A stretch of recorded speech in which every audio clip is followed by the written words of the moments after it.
crimson red, but roses gotta wither, so I'll live forever instead. And now I can't get rid of all of these thorns in my head. Bring on the hemorrhaging, I guess I'll live inside your memory. Another distorted story that ignored the deceased. I'll live inside of a castle, pray I'm never released. I'd rather kick it in the dungeon, cause I'm that kind of beast. I'll bet my heart on the cards, because I trust me the least. Question I'm gonna do that, precious moments when bad about it. Rests of emerald scream and shout it. The best don't sleep, I was all about it. But reaping keeps tucked in shadows, this creeping feeling of identity battles. Closing in on every side of me. Red tomorrow, red today. Dread sorrow, can't turn away. Can't turn back. Time, I'll always be a prisoner to my ambition. Last petals fall, I'll dance your tune, but hold your breath, guess who's running the show? And when this weather runs black, I'll ask you, was I everything you imagined? When my time's finally up, the sun's falling down, I'll turn stone again. Every day is fight, stay relevant, and I cannot last. So relish shit, then our planet's vast. This holds a ditch, toss out the past, and distract the rich. Nobody asked, but the mask is not right fit, and his fiction's no disaster in spite of it. I say curious, what comes after it's mysterious, and it hold on, stay beautiful, stay young. There are blades to be swung, yet rise and soon regard the moon, reflected in the crimson song tonight. Red tomorrow, red today. Dread sorrow, can't turn away. Can't turn back. Time, I'll always be a prisoner to my ambition. Last petals fall, I'll dance your tune, but hold your breath, guess who's owning the throne? Come alive now, once again, so I can chase you down. We are 5 minutes away from the end is come. Continue slashing, for I must, or else just fade away.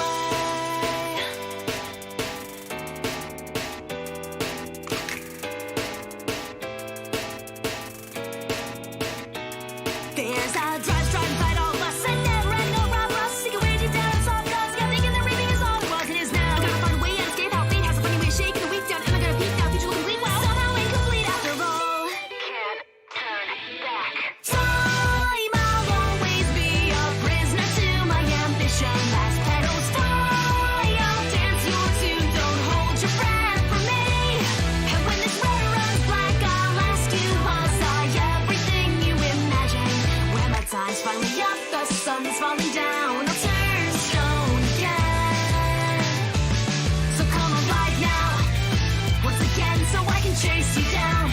We are 5 seconds away from the end has come. From here on out, it's only just me and this bloodlust. I'd rather just fade away.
Please be advised, the following presentation is not intended for minors.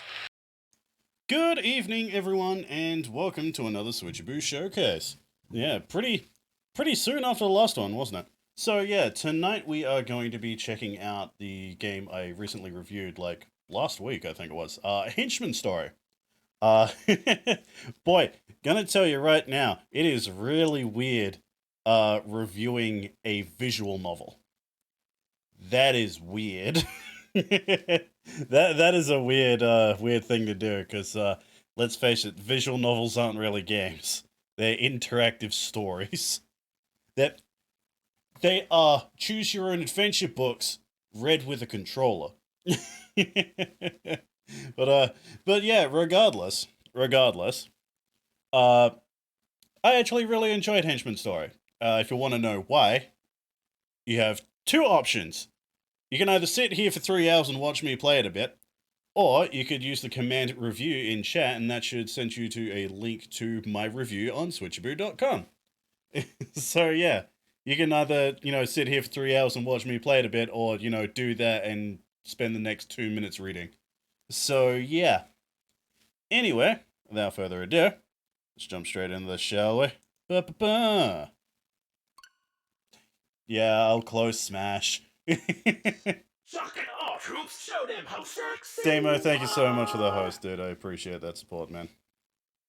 It's fun being able to actually curl your moustache. God. Oh, jeez.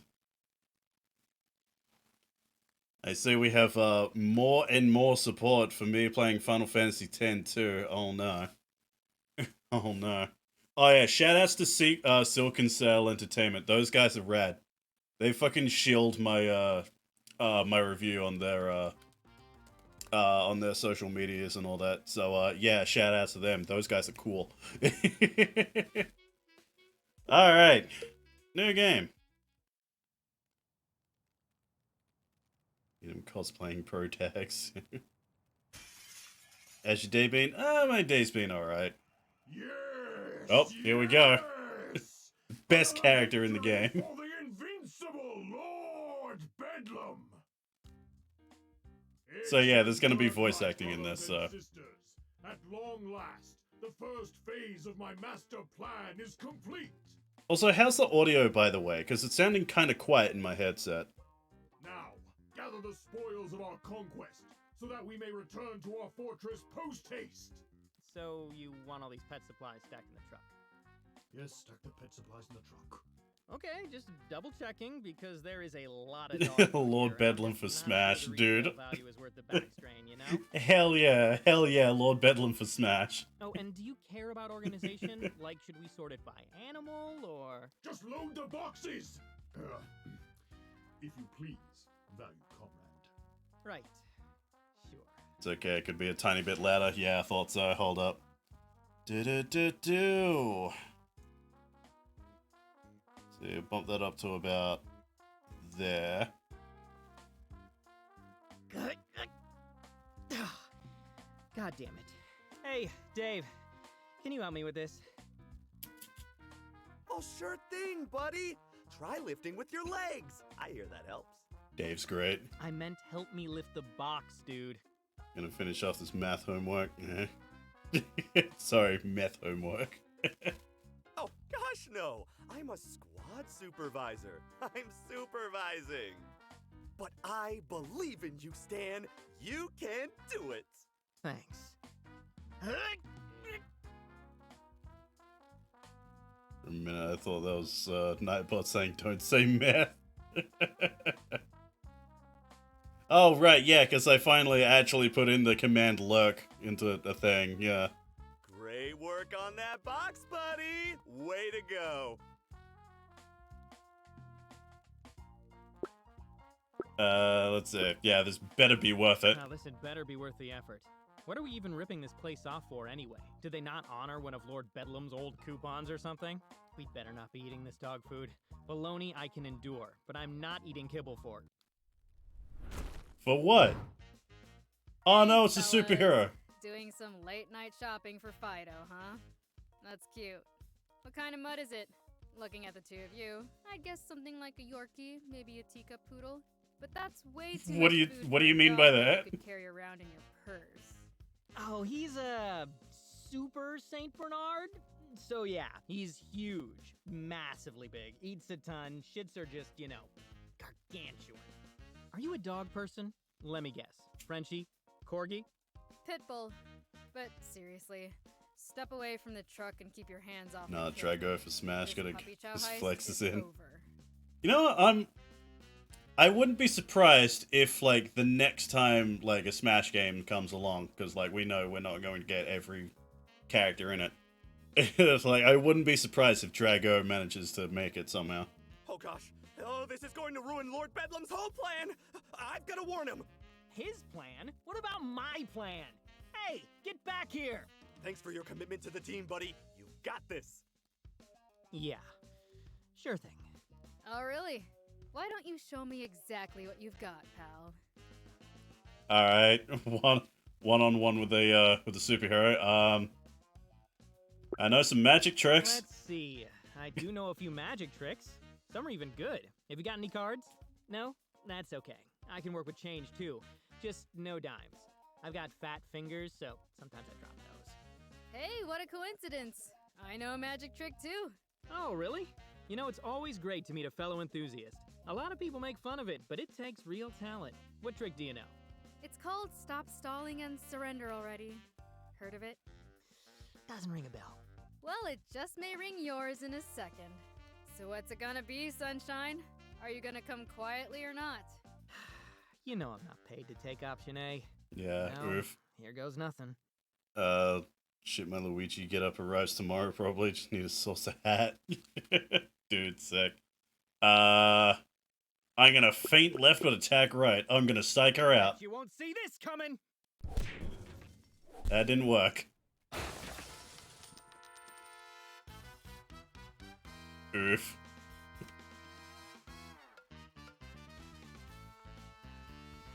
So yeah, Henchman story. Like, immediately from the beginning, you can kind of tell, like, the kind of, the kind of writing this is going to have. It's very tongue-in-cheek, very sarcastic.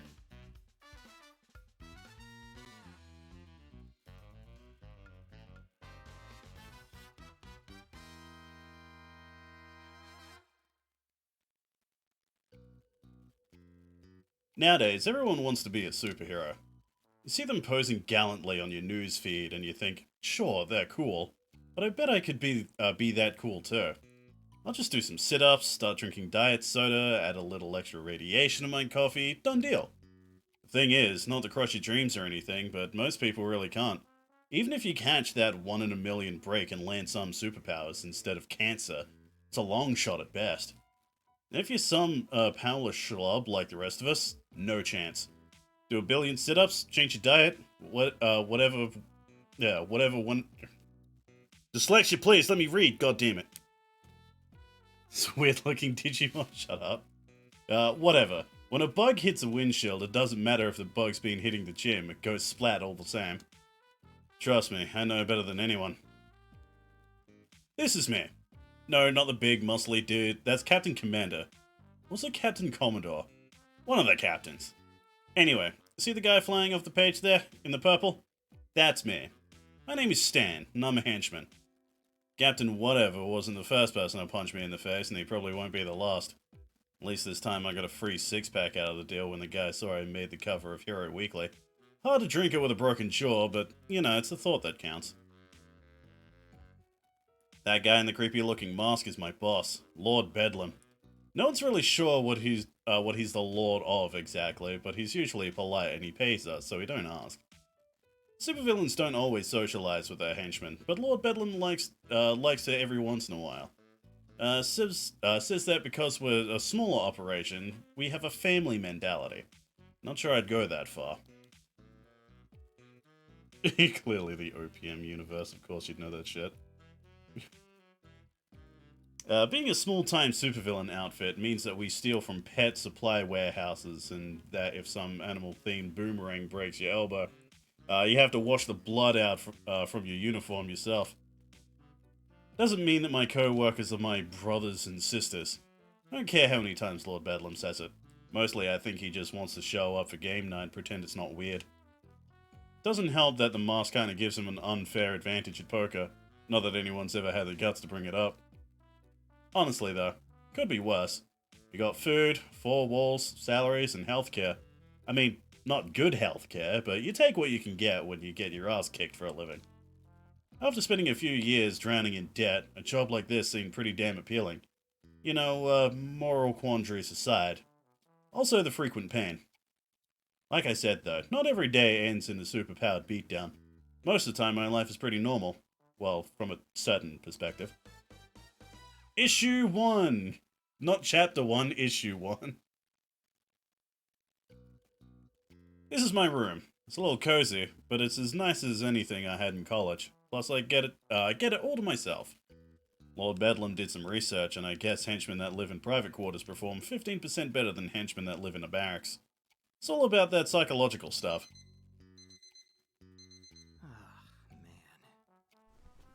Guess private bathrooms don't affect performance or something because we don't get those. So after I woke up, I grabbed my towel and toiletries and head to the locker room. The locker room isn't bad. I mean, it definitely smells a little funky. Though part of that is my fault. I did get tossed into a garbage can a few weeks ago after all. Also, sometimes the hot water in the showers cuts out for a second, you end up yelping like a small dog and hopping around naked. That's super fun. Anyway, the line for the showers is always pretty long, so I start by heading for the sinks to brush my teeth. Morning, Stan! You're looking chipper as usual. Yeah, not everyone has your Well, pep, dude. Dave, we can't all have concentrated sunshine flowing through our veins. Why not? The world would be a better place if we did, don't you think? That's a debatable theory. Now I know what you're thinking. Positivity is great, right? Who wouldn't want more of that? Well, after spending enough time with Dave, I can say with certainty that there is a positivity threshold and it can be crossed. Maybe I'd think otherwise if Dave wasn't my supervisor, which, as far as I can tell, means that his job is just to kind of exist, but with more enthusiasm. So, pop quiz for you, buddy. What's your assignment for the day? Well, we don't have an operation, and today is Tuesday, so that means I'm guarding a door. Correct! You're assigned to guard the classified Level 4 research chamber. Ooh, cushy job. I'm glad that I could count on an experienced guy like you for something so important. Well, I've guarded it every Tuesday for years, so yeah, I guess you could call me experienced. I'm a regular veteran of standing next to a door. Now that's a job I Not could do. just any door, a Level 4 door, and Lord Bedlam has entrusted its protection to our team. It's a big responsibility. By keeping that door safe, you keep Lord Bedlam's plan safe, and Lord Bedlam's plans are going to help all of us. Doesn't it feel great, you know, to be a part of something bigger than yourself? Man, I fucking love Dave's voice actor. He puts so much energy into him. He's great. Most of the time, henchmen fall into one of two categories. Either they think of it as a job, like me, or they've genuinely brought into the supervillain's cause or cult of personality. Dave is definitely the latter. I'm almost certain he has a Lord Bedlam tattoo somewhere. Like, I don't mean some wrist or ankle thing. I'm talking lower back. Yeah, it's fantastic. Well, can't do such an important job smelling like this, so I'm gonna go take a shower. See you after assembly. Looking forward to it, buddy. It's assembly time. After showering, shaving, and putting on my snazzy purple uniform, I head to the main hall for a morning assembly, where we'll all be addressed by Lord Bedlam in person. Hall itself is pretty massive. Of course, it has to be, since it doubles as our hangar, as anyone could tell by the grounded jet helicopter hybrids that sit parked on the hall's east side. There's definitely more than enough room to fit all of us comfortably. After all, we only number about 200 or so, which is a lot less than some of the bigger supervillain outfits. At the far end of the hall, there's a small stage with a podium set up. A massive screen with a live feed of the stage sits above it, along with a full lighting rig, like you'd see at a concert. It's also some kind of ominous computer, but I've only ever seen it used for DJing at company functions. Good morning, my loyal compatriots. Yeah, here he comes.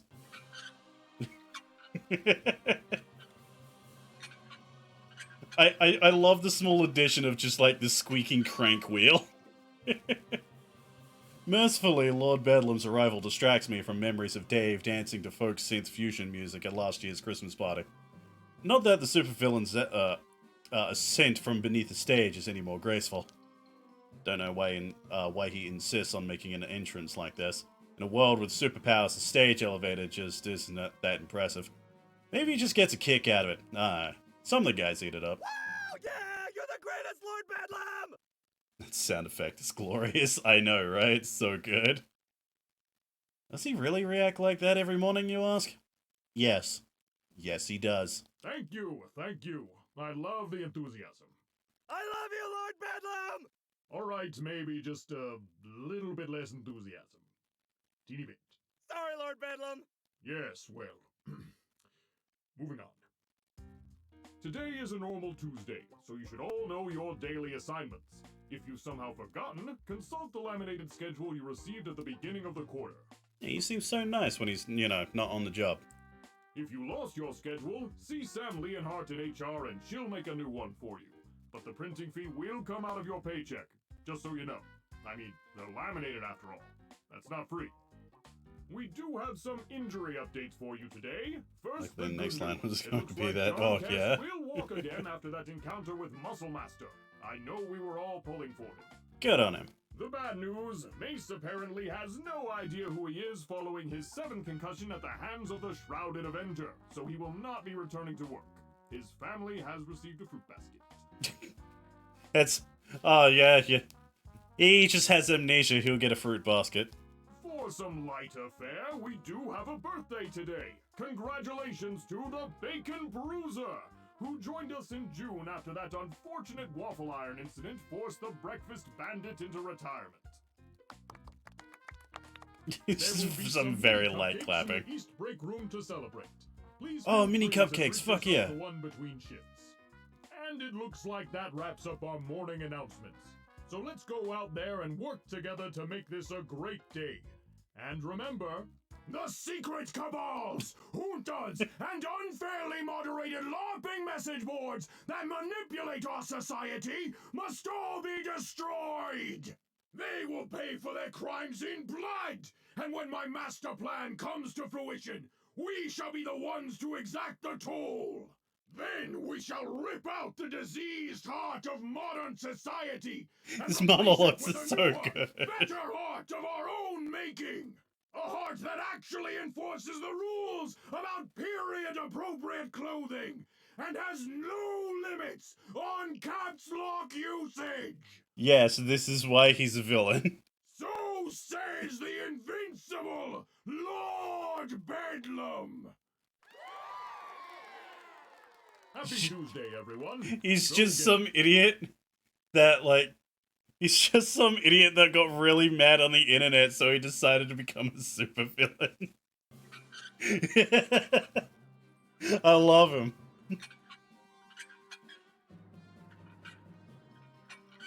The very grandiose speech of someone that just ranted about laughing, yeah. Yeah, I won't dance around it. Amiable or not, Lord Bedlam is still definitely a supervillain. What we do is in a bit of a moral, well, black area, I suppose. It's for a good cause, I think. The whole pain blood thing was totally a metaphor, though. Lord Bedlam isn't about killing people. He does have that line, I made sure. After everyone files out of the main hall, we scatter to the far corners of the facility and start our work day. Today, that means I need to take a long walk to the south wing. It's not exactly a scenic hike. Sites are basically what you'd expect from a hidden underground fortress. Stone walls, metal doors, and no windows. Still, it's nice to move about a little, considering my assignment. When I arrive, I find said assignment exactly as I expected. The metal door I'm guarding is just like all the others, except it's labeled 1385. Has a retinal scanner and a keypad next to it. Also, as expected, Dave arrived before me and is standing at rigid attention. Judging by his ragged breathing, he ran all the way here. How's the door doing, Dave? All's quiet so far, luckily. You're 1 minute and 35 seconds late, you know. If you were 8 minutes and 26 seconds later, I'd have to mark it down. Noted.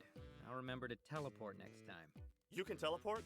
Yep, but only once a week and only if I have a breakfast burrito with mango habanero sauce in the morning. Think you could hook me up? You know, for the team. Well, gosh, Stan, that's outside of our team's budget. But if it will keep you on schedule, then by golly, I'll see what I can do. Man, what a nice guy. Thanks, buddy. Oh, and it helps if I get the one with the green packaging. You know, the one with the cactus mascot that wears the little sombrero. I'll see what I can do. I've got to go check on the new guy first, though. What was his name again? Not sure, but he insists on calling himself Sith Player. He's taking this whole henchman thing very seriously. Well, of course he is. It's serious work, Stan. So be sure to stay vigilant and keep an eye on that door, buddy. You got it, boss. That's me. Super vigilant. But not vigilante vigilant, like villainously vigilant. I'm not sure how much of that Dave heard, since he's already halfway down the hall on his way to check on the rest of the squad.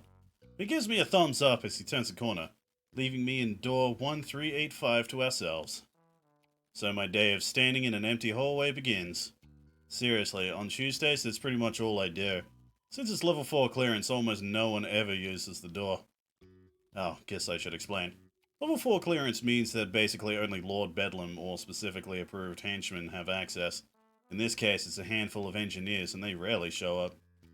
Whatever's in there is apparently very important, but it doesn't get a whole lot of love. Doesn't make sense to me, but I'm not paid to understand it. I'm paid to stand here, and doing nothing. Yippee. Might think I'm living the life, getting paid to stand around, but it does come with one problem. Boredom. Mind-numbing, agonizing boredom. So when Dave drops by to do his rounds, I find myself trying to start a conversation. Doesn't always work, and sometimes I regret it.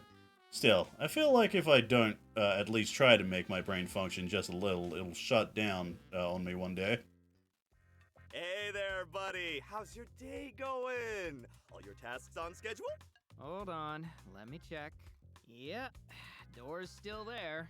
So my sole task of standing beside it and waiting for someone to actually use it remains right on track. Well, that's just swell. You're always on the ball, Stan. Was there anything I can do to help you out? Maybe get the facility crew down here to give that door the old spit shine. I think the door's shiny enough for now. But do you mind if I ask you something? Non-work related, I mean. Sure thing, buddy. Daily chats with the team are an important part of being a squad supervisor, after all. What's on your mind? What is on my mind?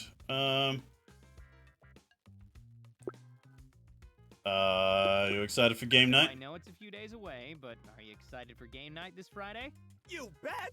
Playing games together is a great team-building exercise. I read that online. Oh, good for you. What game are we playing this week? Well, for me, this is Spells and Swords Week. I run a campaign with a squad every other game night, remember? Yes, Stan is a D&D nerd. Ooh, sounds fun. Can I join? Ah, crap, why'd I tell him that? Of course he was going to invite himself. Sure, technically he's asking, but he's also technically my supervisor. It's not like I could say no. You sure? I thought Lord Yeah, Bedlam nice. squad Just you supervisors were wait. playing poker again. Yeah, but I didn't do so well last time. I don't think poker's my game. Don't feel too bad. Poker isn't anyone's thing when Lord Bedlam's playing. What do you mean by that? Just that Lord Bedlam is very, very good at poker. As you'd expect from our brilliant leader. Yeah, he is pretty good at things. But that's okay. I'll be playing Spells and Swords with you guys instead. Damn, it's worth a shot at least. Oh well. I'll have to warn everyone else so they can be ready. Dave doesn't exactly cross the whole in-character thing, so it takes special preparation.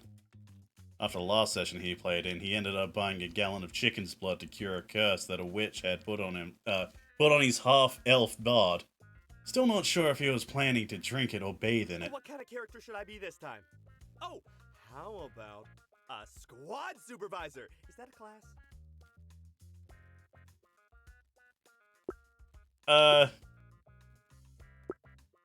What about a cleric? How about a cleric?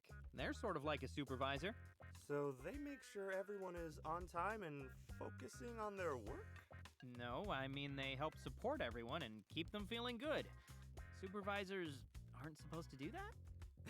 Oh, Stan, it's okay. Being a squad supervisor is a complicated job. Not just anyone can understand how it works. I believe he's giving me the "you'll understand when you're older" talk. Please don't let him try to ruffle my hair. But, oh, okay, so clerics make people feel better by encouraging them. I mean, clerics are the mom of the group normally, yeah. It's just like, if he's kind of inviting himself in, why not, force the healer role on him? Why not? No.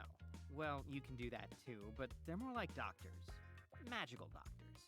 Oh, okay. I don't know. One time I had to make Kowalski a splint in the field, and the doctors told me I should never try it again. Well, luckily this doesn't involve making a splint. You just cast your spells and your friends get healed. Whoa, that sounds great! If we had a few clerics, we wouldn't need any of those stupid doctors, huh? You're telling me. That'd sure make things easier. Yeah. I'll go ask if we can hire some. Great idea, buddy! Oh, they're not... I mean... You're welcome, man. Idiot. Sometimes these conversations go better, sometimes they go worse. Luckily, they all eventually end, and Dave leaves to check in with another member of the squad. After that, it's another long, eventless stretch of waiting in silence before I'm eventually relieved for lunch and I head to the cafeteria. The cafeteria isn't much different from what you might find in a high school or a prison. Really depends on your perspective, I guess. There are long, stained tables with uncomfortable plastic benches attached. Tile floor that is probably what a grizzled war veteran would look like in floor form, and the faint smell of mold and hopelessness. Most of Lord Bedlam's fortress is in much better shape, so it's strange that the cafeteria is so banged up, right? Wrong. See, Lord Bedlam may be head honcho everywhere else, but this place has its own Dark Master. History teaches us that whoever controls the food supply gains incredible leverage. The lord of this terrible domain learned that lesson well. So long as Lord Bedlam gets his tuna melt, this despot has absolute autonomy. Janitors, maintenance, engineering, none can defy his will. Not here in the heart of his kingdom. So rose Antonio Giamatti, master of the cafeteria and my stomach's personal tormentor. Next! Hey, talking to you, pal! Oh, sorry. I What's on the love menu this today, dude. Chef Antonio? I'm gonna say that for, every character in this fucking game. I legit love every character in this game. It's so well written and so charming. We got bologna casserole, bologna hot dish, and bologna surprise. Baloney for a month. Baloney. That train we hijacked last month must have had 5 cars full of the stuff because we haven't seen any other meat since. Glance down at my options. I only see 2. Though they are each labeled as hot dish and casserole. They look exactly the same. Cheeky bastard. Maybe the surprise is different. I'm gonna go with the bologna I surprise. think I'll try the bologna surprise. You got it! Surprise! It's casserole. What? Are you serious? What? You say you want a surprise, so I surprise you with which one you get. You're surprised, ain't you? I mean, technically, but those 2 dishes are exactly the same. Why even give us a choice if it doesn't mean anything? The same? You little shit! What do you know about the art of cooking, huh? You think you're some 5-star chef or something? Just 'cause they look the same don't mean they taste the same! But... You're right. I don't know anything about cooking. I'm sure they taste very different. And? Thank you for the meal. And? Thank you for the meal, Master Chef Antonio Giamatti. It's a stat. He's such a prick. I love him. As I walk to my seat, I have a sinking feeling that I have made a horrible mistake. Maybe there's some hidden meaning here about the illusion of free will or something. Or maybe I should just remember that you can never beat a chef in their own cafeteria. Next! Come on, Oberon, get a move on! I know they got lines in England. Don't you pretend you don't know how it works because you call it a tubery-doo or something. Come on! I'll tell you what my day was like after lunch, but honestly it wasn't any more exciting than the first half of it. Stood by a door some more, had a few more awkward conversations with Dave, and clocked out. The only thing I did differently today was take advantage of my personal food stash for dinner. It's running low, only a few protein bars and ramen packets left. But better to tap into that than face Antonio again. So yeah, it's like I said. Other than my apparent rivalry with our lunch man, I live a pretty normal life most days. Sleep, eat, work, and repeat. Thrilling stuff. Of course, not every day is the same. We have different assignments each day of the week. For one thing, and... God damn it. Yeah, we have different assignments each day of the week for one thing. And every now and then we have what Lord Bedlam calls an operation. In other words, supervillainy. Chase is listed visiting you on Halloween. I kinda assumed he wanted to show up. Adorable. As it happens, this Wednesday is an operation day. Issue 2, Operation Day. Time for some actual supervillainy.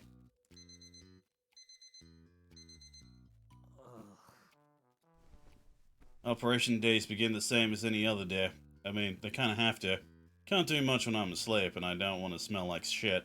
So that means heading to the locker room like usual. There's an intangible difference when we're getting ready for an operation instead of a normal workday, I'll say that. Locker room has an air of tension to it, in addition to the usual odor. People are giving each other nervous glances, or cracking bad jokes to calm their nerves. I mean, it's not like anyone expects to die or anything. Superheroes don't kill. One of the perks of being on this side of it. Still, getting hit in the head enough times has its consequences, as Mace found out. Or the legs, if you ask John Cass. So I mean, we have every right to be nervous. Shit, I know I am. Not Dave, though. He's actually excited about the whole thing. I know, big shock, just blew your mind. Morning, buddy! You know what today is? Yeah, it's, Operation Day! Oh boy, I'm so excited. I've got that tingly feeling in my bones. well, that's more than I needed to know. Bodily odor isn't a superpower. Shower. Aren't you excited too? I hear this is a big one. Sometimes I wonder if Dave makes those little slips on purpose just to screw with me. Not sure if that's better than them being Freudian. Oh yeah, you know me. My excitement levels are like at full friggin' capacity. I live to get powerbombed by masked millionaires with messiah complexes. Oh, I don't think any superheroes will be there this time. I heard this is something totally different. They'll never expect it. I'm pretty sure he said something like that every time. If Dave were a weatherman, every day would be sunny. Well, just in case they do expect it, I'd better make sure I have time to stretch. See you in the main hall. As an aside, if you're thinking of starting a career as a henchman for some insane reason, never forget to stretch. You'd think this would be obvious, but tons of people totally skip it. Trust me, the last thing you want to do is pull a hammy while running from a caped Adonis type, because they will not miss an opportunity to look cool. They'll uppercut you into orbit and strike a pose regardless. That happened to one of my buddies, Mordecai. Fun enough guy to watch a basketball game with, but not quite as funny as he thought he was. Kept trying to call himself Mordecai the Henchman. It never took. Yeah, you know, in hindsight, he was a bit of a schmuck. Of course, the stretching stuff goes both ways. He once got away from Red Phantom totally unscathed because his calf cramped during his big entrance. Bonus lesson, don't jump through a window if you don't have to. After freshening up and getting my stretch on, I head to the main hall. Before I even get there, I can hear the hum of the jet helicopter things powering up. I think we call those Bedlam copters, but I hope I'm wrong. Shit, I think I'm actually a little late because Lord Bedlam has already arrived at his podium. Not that I've missed much. Lord Bedlam likes to give a motivational speech before operations, and Well, The shadowy masters who control our society are growing nervous, my comrades! With their hold on the artisanal baloney industry shattered, they see the writing on the wall! And that writing says they are the ones who are ruining the weekend for everyone! Not the righteous masses who just want the orc barbarians to stop wearing jeans! his monologues are so fucking dumb, but I love him. Yeah, you get the picture. We don't actually get briefed on the details of these things. Only Lord Bedlam and a handful of his top ass kissers know what's going on. Need to know basis, I guess. I know that each and every one of you are dedicated to our noble cause, and that you will I want to follow see an my orc own barbarian in orders jeans as well now. as your captains without question. Seriously, no questions, no chit-chat, and no scuttlebutt. If you're all being a bunch of chatty Cathy gossip queens, then it makes us look bad, and we need to look our best today. What? Who are we impressing? The renter cops at whatever place we're sticking up certainly won't care. Besides, how professional can we look in purple spandex? Now go forth, my comrades, and let loose the hounds of our endless parade of glory! I don't think Lord Bedlam writes these speeches down. If he does, he certainly doesn't have an editor. Anyone who shares my feelings on Lord Bedlam's eloquence certainly isn't letting it show, though, and I follow suit. Can't bring myself to cheer wildly like Dave, but I can dutifully fall in step with him as we head to our proverbial chariot. There we go. As we file into one of the Bedlam copters, I can hear the roof opening for us with a groan. Oh, this is it! You ready, buddy? All set! I've got your back if you've got mine, partner. Ooh, Dave's opinion of you has changed. You bet! As we strap into our seats, the engines roar to life, and like that, we're off.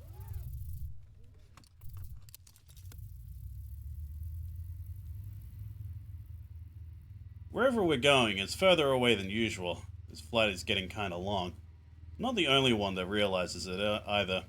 Some of the guys have been exchanging confused looks. Eventually, though, the pilot makes an announcement. All right, meat shields, put on your makeup and hold on to your eyeballs because we're in the pipe and going in hot. Actually, we're third in line in, so we're in a holding pattern for a bit. Then we're balls to the wall with foils locked and guns blazing. Woo! Pretty sure these things don't have any guns. Also pretty sure that we trained most of our pilots with video games and film clips since we don't have any actual flight simulators. Yet, through some miracle, we don't crash during our descent and move to join the henchmen that are already on the ground. Damn, we fucked up this place. Sliding down one of the Bedlam copter's rappel cable sends me through a hole in the roof of whatever building we were hovering over. Lands me in some kind of tech office. At least it was an office. A hole in the roof isn't the only one. There are at least 3 that I can count. One for each Bedlam copter, I guess, and a few smaller holes in the walls that are probably from weapons fire. A lot of the equipment has been wrecked, but what's left looks impressive. This is definitely fancier stuff than we usually appropriate. Can't figure out what it is, though. Robotics? App development? I'm not sure. Most of the other henchmen seem to have moved on, but half a dozen stand guard over the few scientists that have been rounded up. Another whole squad stands in the middle of the room with Lord Bedlam at their head. Excellent! Reinforcements! You lot! He points towards my squad. Damn it, I know what's next. You shall remain here as our rear guard. The rest of you, with me! No problem, Lord Bedlam. You heard him, squad! We're the rear guard, and the rest are going with him! That last part isn't really relevant to us, but I just wanted to make sure you heard. Thanks, Dave. There's a cheer from the other squads, and they rush to join the others as they follow Lord Bedlam through a nearby door and out of sight. The rest of us aren't cheering. Here's the thing about being a rear guard. You're guarding the entrance and exit, right? So while your job is pretty uneventful, if nothing goes wrong, you're also the first line of defense against outside interference. You follow me? If a superhero shows up, we're the ones they'll run into first. Or run over, to be more Oh accurate. boy, the rear guard! what an honor! Gosh, how long has it been since we've been selected for that? Last year, I think. Some lady with wings broke your clavicle. Oh, right! I sacrificed my body for the glory of Lord Bedlam. I bet you did, Dave. Sacrificed his body so we could rob a smartwatch factory. Not even the good ones, just some cheap knockoffs. Look like they came with a kid's meal. Hopefully Lord Bedlam's glory will come sacrifice-free this time. But if it doesn't, we'll be ready! Right, team? Sure. We take up a position next to a window on the opposite side of the room as the captive scientist. As captive scientist. I want to be as far away from them as possible. Sure, we'll let them go when we leave, but that's the one thing we do that really bugs me. Stealing is, whatever, it's just stuff. But taking hostages? It can't be a fun thing to go through. I pull my stun baton out of my belt and start messing with it to take my mind off the scientists. Plus, I need to make sure it works. Sometimes these things short out and I have a feeling I'll need it. The place is big time. Just got that feel. That means we're going to attract attention. And that means... attention! Suddenly, something explodes through the wall to my right. Dave and I are flung forward and tumble to the floor. As quickly as I can, I scramble on my feet, grasping my baton. However, as I turn to face the source of the explosion, my jaw drops. Not Iron Man! As superheroes showing up isn't a surprise, but that's Shining Nova. Shining goddamn Nova! As in the person that took down the Skull Syndicate and went toe-to-toe with Dr. Calamity's Supreme Ultra Deathbot. Shit, we are screwed. We are completely screwed. Time's a factor here, so I'm only gonna say this once. There's no way you can beat me. That means you can either give yourselves up or get your asses kicked. Your call. I can't make it for you. I really considered just giving up this time around. I should have known better. By taking any time to think at all, I've given Dave a fast edge in reaction time. For Lord Bedlam! Charge! Oh, Dave. Dave and most of the other henchmen charge wildly. Some race with stun batons, others fire with beam weapons. Goes about as well as you'd expect.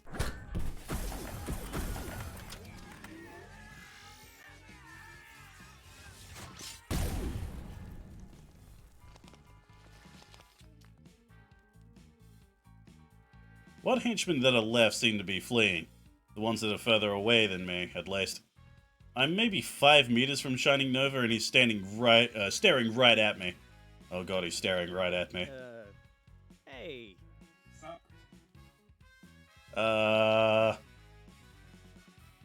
Pussy out! I immediately drop my baton and raise my hands. I'd like to take the surrender option, please. Wow, seriously? No one ever does that. Yeah, well, I had a regrettable incident with a trash can last month that taught me the value of knowing when to fold them. So... As I talk, I slowly start to backpedal, hoping to put some distance between the hero and myself. Hey, watch your step. Suddenly, I feel my heel get caught in a piece of rubble and I stumble backwards several steps, arms flailing before finally losing my balance and crashing to the floor. Well, that was embarrassing. You know, just in case surrendering wasn't embarrassing enough. The hero sure sounds fabulous. Oh, he is very fabulous. Okay, yeah, fair point. Like, look at that fashion sense. It's like if Iron Man joined the Crusades. Wait, the hostages. As I look around, I realize just where I've landed. A few yards to my right are the engineers that Lord Bedlam took as captives. Not far to my left is a door leading further into the facility. Still tied up so they can't escape. Maybe that's why Nova isn't rushing to finish me off. Fear for their safety. To be honest, I have the exact same fear. This is just a job. I don't want to hurt these people. Then again, Nova doesn't know that. Maybe I could bluff my way out of this. Or should I just make a break for the door and hope for the best? I'm gonna pretend to threaten them. I grab my communicator from my belt. With its cylindrical shape and blinking red light, it could easily be confused for a small explosive. Okay, enough playing around, hero. Back off or these hostages and I are headed to the same place. That's hell. Because this is a bomb. I'm threatening them with a bomb. Threatening you with a bomb. Are you now? Oh yeah, man. I'll do it. For realsies. Right. Do me a favor. Look in my eyes. What do you see? I feel like this is a poor setting for karaoke. I'm speaking literally. Oh, a visor? Right. And what do you think that visor can do? See things real good? And scan them. And... Oh. Oh.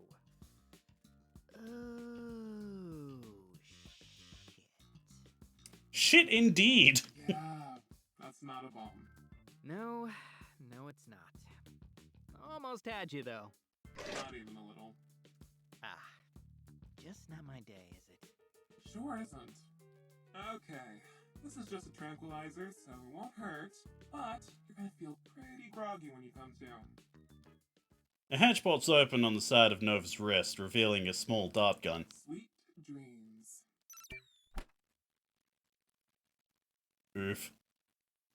Even though being put to sleep is better than being knocked unconscious, in this case it doesn't feel like I'm snoozing in my bed. Instead, it's a deep, dreamless slumber. 1 second, all I see is blackness, and then the next. Come on, buddy, you have to get up! Where? What? Dave? What's going on? No time, we've gotta go! Onwards, my loyal compatriots! Onwards towards retreat! We There's fucked only up, one oh Bedlam no. copter. If we don't get on, we'll be left behind! With Dave's help, I managed to stand. A quick look around tells me he's right. A lone Bedlam copter is holding position next to the hole Shining Nova made in the wall. There's no sign of another one. Lord Bedlam is already climbing aboard, so we'd better follow suit. All right, I'm good. Let's go. Together we drag ourselves towards the ramp, despite my grogginess. We should make it easily. At least it looks that way until a familiar black and blue blur falls through one of the holes in the ceiling.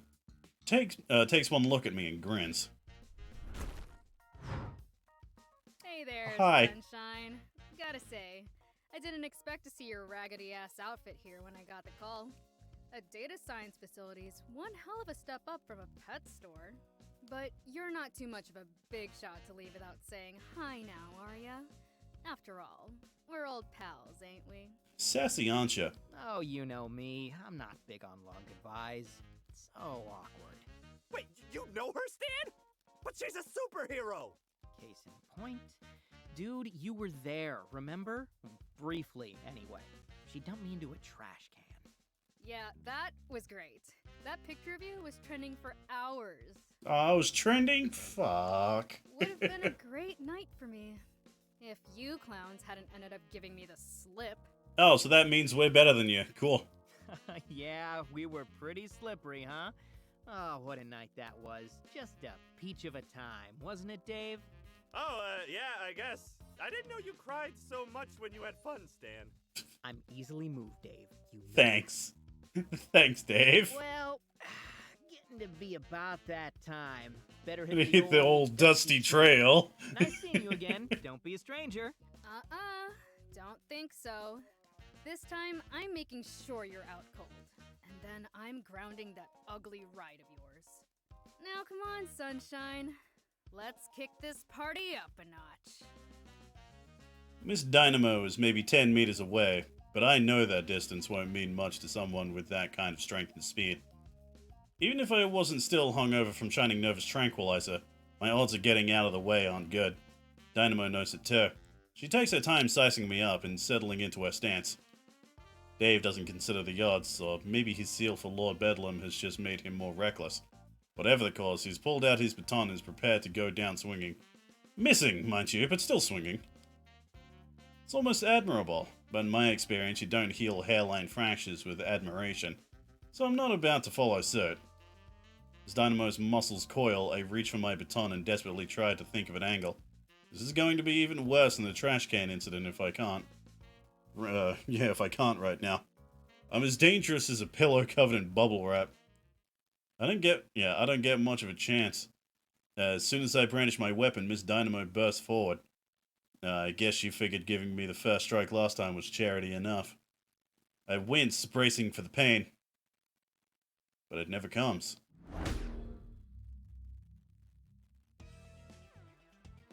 Ooh! Mommy! Instead, Dynamo's fist collides with a glowing red energy sword, held by an unfamiliar woman in a red and black catsuit. The blow is so strong that the weapon pulses, and I can feel the ground shake. Even so, the mystery woman barely gives any ground. She angles the energy blade to turn it into more of a glancing blow and steps back to steady herself, but it still looks effortless. Tisk, tisk. These aren't your toys to break anymore, child. Scorpion, what are you doing here? I just told you. These are my playthings now. If you can't play nice, then I'll have to take them away. She's a mommy. Never pay attention, do you? Not even the slightest bit. Don't you ever tire? Dominatrix lady. Ignorant? Yeah. Yeah.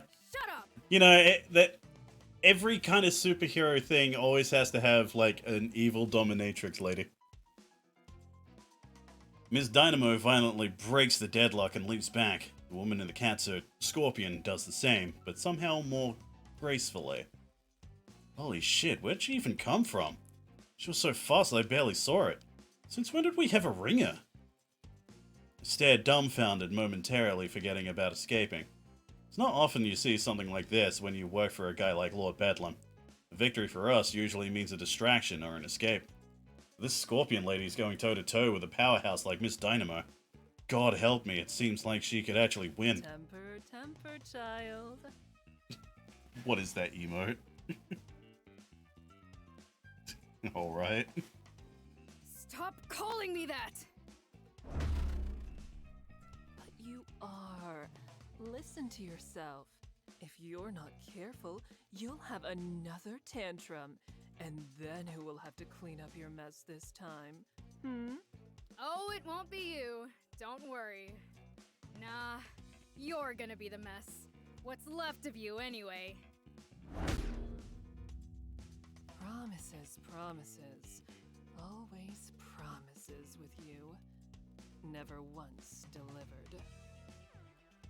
Beyond a grunt of frustration, Dynamo's retort this time is physical. She rushes right at Scorpion, who follows suit, sword whirring.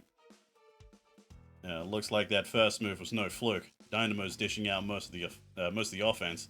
None of it is connecting. What Scorpion can't avoid outright, she's redirecting with her sword. It's like watching a dance, but fast-forwarded to 5 times normal speed and with a high chance of broken bones or dismemberment. So as astonishing as it looks, I'd take this chance to get the hell out of here. Come on, Dave. We've got to go. What? And miss this chance to bring even more glory to Lord Bedlam? He told us to retreat, remember? You wouldn't want to disobey Lord Bedlam, would you? No, definitely not. Of Gosh, course. I can't believe I forgot. Thanks, Stan. You're a good friend. Sure. I'm the best. Thank me when we're on the way back, man. Together we rush to the ramp as fast as we can. The legs aren't exactly steady yet, so it's a little more of a zigzag than a straight line. But we make it just before they close the doors. Christ, that was a lot closer than usual. Now that I'm inside the Bedlam copter, I find that it doesn't have much room to spare. It's definitely over capacity. I guess that's good. That means more than a third of us made it out. On the other hand, that means that almost 2/3 of us didn't. Jeez. We've never had to leave so many people behind before. Kinda surreal. Feels like I'm in a war movie. What the hell was this place? This Dynamo said something about data science, which would explain all the computers. So we were after information? Weird. Yeah, that's way too cutting edge for Lord Bedlam's modus operandi. It must have been important information too. Why else would not one but 2 superheroes show up to stop us? Shining Nova alone would have been a big deal, but Miss Dynamo too? Dynamo is known to slum it a little for fun, as I found out during the pet store debacle. But I thought Nova was exclusively working on national level threats and crisis response now. Maybe it has something to do with that Scorpion woman. Never heard of her before, which is maybe the weirdest part of this whole thing. Someone like her should have gone viral at some point. Not sure what to make of it. Well, I hope whatever Lord Bedlam got from here was worth it. I close my eyes and breathe a sigh of relief as I feel the Bedlam copter leave this place behind. Between the surprise guests and the sudden downsizing, this is one operation day I'll be happy to forget. Issue 3! The Rookie. I think it's that sliver of time immediately after an operation where I'm the most grateful for our private quarters because all I want to do is sleep. Maybe Scorpion is the reason for their break into the lab? I don't know. I won't tell. Wink. Fortunately, Lord Bedlam gives us the rest of the day off, and I'm all too happy to take advantage. Within minutes of landing back at the base, I'm sleeping soundly in my bed. Well, as soundly as one can sleep given after a day like that. Didn't break anything, at least, which is more than a few of my co-workers can say. It's a little victorious, you know? Anyway, aside from a short break to munch on a protein bar, I sleep through the rest of the day and straight on till morning. Oh, god damn it. No, I don't want to get up. For me to know for you to find out. Yeah, exactly. I really don't. I don't know what Shining Nova put in that tranquilizer, but I feel like I've been hit by a freaking truck. A truck with, like, a rocket strapped to it. But hey, that's part of the job. So against my body's wishes, I drag my carcass out of bed and head to the locker room to get ready for the day. The locker room feels almost empty. There's less noise, less people, less smell. It's kinda eerie. Guess that's just what happens when you downsize overnight. The line for the showers is much shorter too, but I make for the sinks anyway. Force a habit, I guess. Morning, buddy! Morning, Dave. How are you holding up? You took one hell of a punch. You know, just some heavy bruising. The doc was worried about internal bleeding, but I guess I got lucky. How about you? Real lucky. You were out way longer than I was. I'm fine, just exhausted mostly. Still can't believe I got tranked like I was an escaped zoo animal or something. That's my Shining Nova story. Can you believe it? Oh yeah, the hero that took down Dr. Calamity's Ultra Death Bot? They shot me with an elephant tranquilizer. Yeah, it was fine. I just drooled a little. I shake my head and sigh. That fight against Dr. Calamity I mentioned, that's like 8th on the Hero Weekly's most epic showdowns of all time. Nova's big time, man. Drooled in front of a legit celebrity. But nothing's bruised, and I don't have a concussion, so I guess I can't complain. Kind of a nice change of pace from being punched or blasted into unconsciousness again when I think about it. Well, I'm just glad to hear you're okay. We lost a lot of the squad, so I need everyone who's left to be working at peak efficiency. How many did we end up leaving behind? Feels like at least half. Sadly, about 60% of our valued teammates gave up their freedom for our cause. Jeez, that's a lot. And how do you know they were arrested? Some could have gotten away. All the theft for the job, respect fellow henchman's property. Oh no, everyone got rounded up. It was on the front page of the Cape and Cowl website. Cape and Cowl, huh? They actually covered us? That doesn't happen a lot. Cape and Cowl is the premier superhero news blog. Usually they don't cover too many actual crimes. Costume changes, relationship rumors, and controversies make way more money than crime scene reports. That confirms it. Lord Bedlam is actually up to something big this time. CNC, Shining Nova, this mysterious scorpion lady. I get the feeling none of them would bother if this was small potatoes. Yep, it was quite the day. I bet Lord Bedlam is thrilled, and I'm sure the next phase of his master plan is right around the corner. Even with all those losses? How? Why, with some old-fashioned hard work and gumption, of course. If veteran workers like you double your task list, I'm sure we'll be able to stay right on schedule. On schedule for what? We don't even know what the next step in his master plan is. You know, assuming he even has one. Exactly! That's why we have to be prepared for every possible plan he prepares. That's what I mean by peak efficiency, Stan. But don't you worry about that. You just leave all the planning to me. All you have to focus on is all the new work you have to do. Thanks. Really appreciate your sacrifice. Sure thing, buddy. That's what being a squad supervisor is all about. Dave, please. If you say so. Anyway, I gotta try to scrub this ass kicking off me. I'll see you at assembly, man. After getting myself cleaned up and finding that no, you cannot just scrub away an ass kicking, I head to the main hall. Given our losses, I expected a different sight than usual, but what I actually find is even more surprising. A huge contingent of unfamiliar faces stand in front of the stage. The strangest part? They're wearing our uniforms. To add to the surprise, Lord Bedlam seems to have foregone his usual entrance and is already waiting on stage. And standing next to him with a commanding posture is yet another new face, but this one I recognize. Damn! Forget where's the button? Hello, nurse. Between the distance and the crowd, it's hard to get a good look at her, but there's no mistaking that black and red catsuit. It's Scorpion, woman who fought Miss Dynamo. That certainly removes any theories about her appearance yesterday being a fluke, so Lord Bedlam is teaming up with another supervillain, huh? Hopefully it doesn't end in a fight like the last team up. I have a feeling Lord Bedlam wouldn't stand much of a chance this time. Good morning, my loyal compatriots. Nice, yeah. Well, most of my loyal compatriots. Some of them. An amount. You'll notice that we have a few new faces here. After the success of yesterday's operation, Madam Scorpion and her organization have agreed to help compensate for our sudden personnel shortage. Madame? Oh, that's fancy.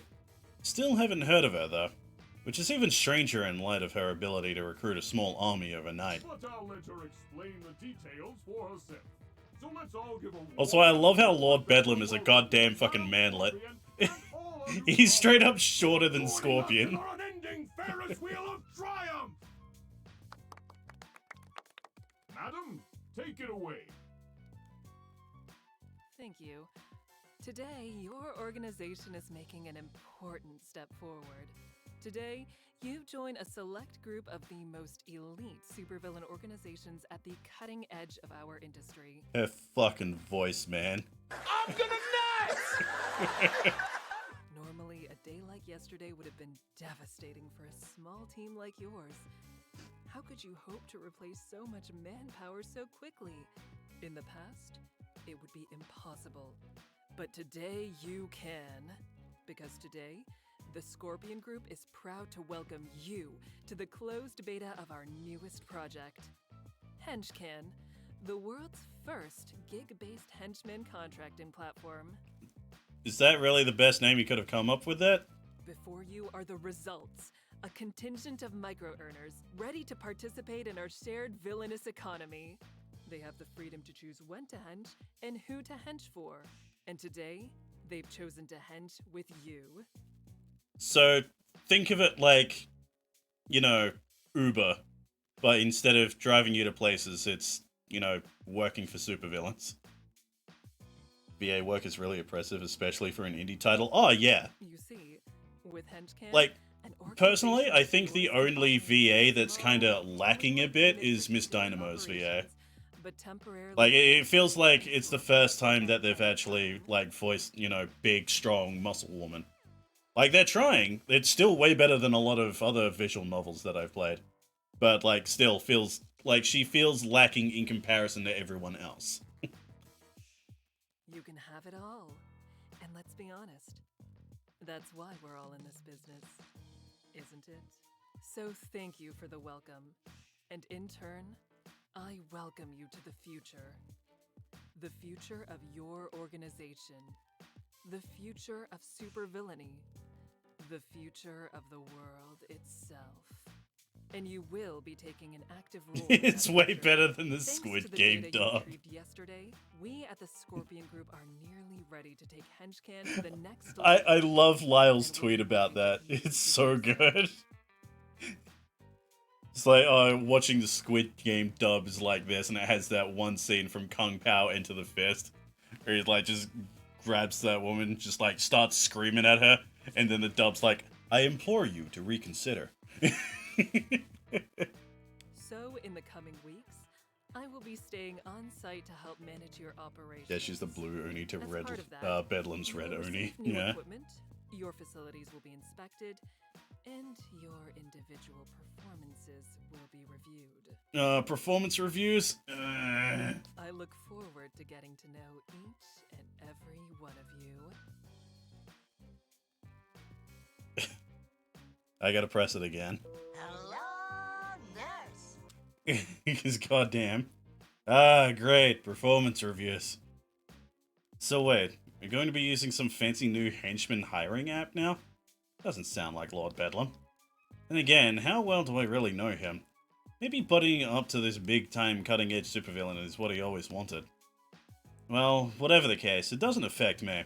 If I'm still getting paid, then I could care less about micro-owners or the future of the supervillain industry or whatever. I'll have to deal with rookies every time we get a big job, though. That'll be a pain, but probably more painful for them in the end. Thank you, Madam Scorpion.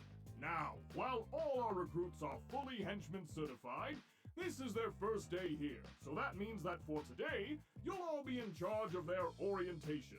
Oh, fun. They may only be with us for a few weeks or months, but while they're here, they are our brothers and sisters in arms. So that means they need to know the ins and outs of working for Team Bedlam. Anyway, we should have the same number of new recruits as veterans. So once we're done, I'd like everyone who was here yesterday to pair off with someone wearing a name tag. Once you have your newbie, give them the tour, show them your weekly routine, and just teach them the ropes. Remember, the security cameras work again, so we'll know if you decide to sneak off to watch Webflix. Yes, Webflix. You're so funny, Lord Bedlam! Anyway, dismissed.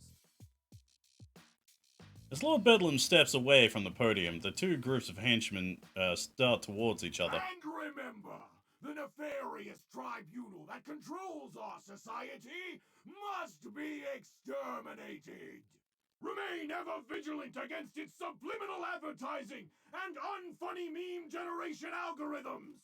Sorry, almost forgot. Fucking Carry on. Christ. Yeah, I wondered about that for a second. Lord Bedlam steps back from the podium again, and it looks like it's going to stick this time because Madam Scorpion is walking by his side and talking to him. So the henchmen again start to mingle. I take my time. I'm sociable enough, but I definitely need a moment to get myself together before meeting new people. Of course, not everyone has this problem. Hi there, I'm Dave. Nice to meet you, Jared. Gosh, you're just going to love being a part of the Lord Bedlam family. We're all like a bunch of second cousins here. God. Now, bring it in. I'm a hugger, not a shaker. Come on. God, immediately, like, meeting someone like Dave would give me a fucking anxiety attack. Wait, where are you going? So once the initial wave of extroverts has eliminated most of the awkwardness, I made it into the crowd. Anyone left by now probably has the same problem I do, though, so that means I'll need to make the first contact. Let's see, who to choose? Maybe that tall guy? Seems normal enough. The brunette is way too excited, though, bouncing around like that. Weird. Is she looking for something? Wait, why is she staring at me? No, take that ball of energy somewhere else. Ah, damn it. Hi, nice to meet you. I'm Kate.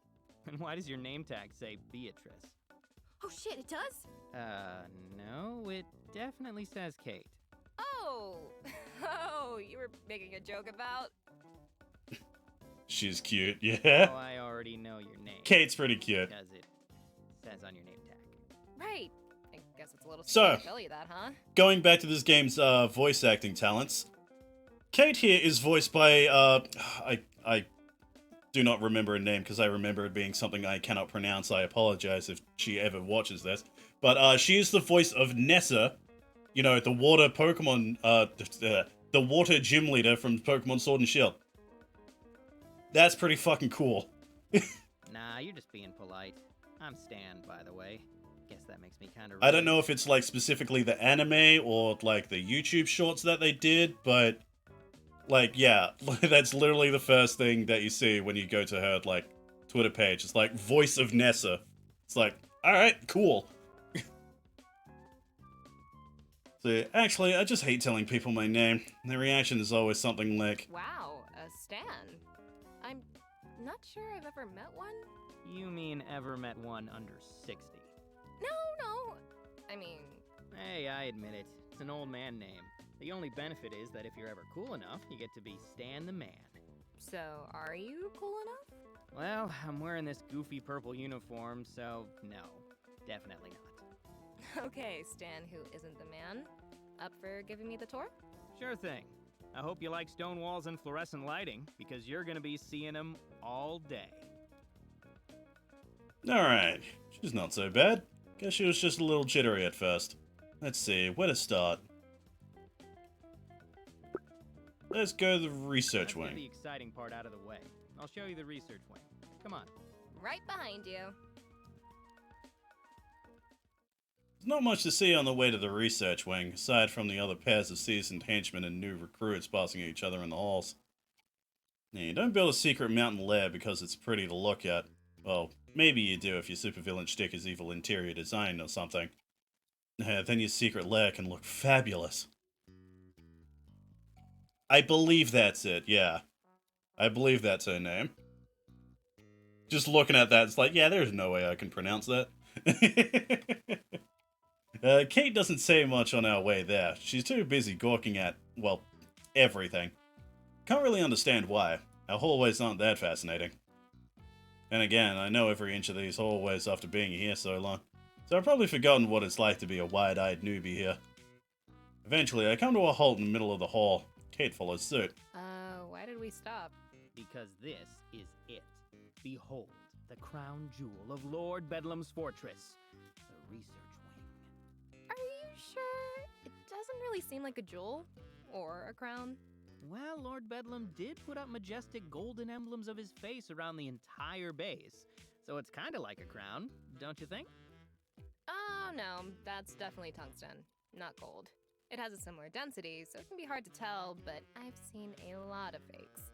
Those aren't even gold-plated. I think you just painted over them. Tungsten, gold, unobtainium, what's the difference? It's all metal, so close enough. They're still regal and majestic, right?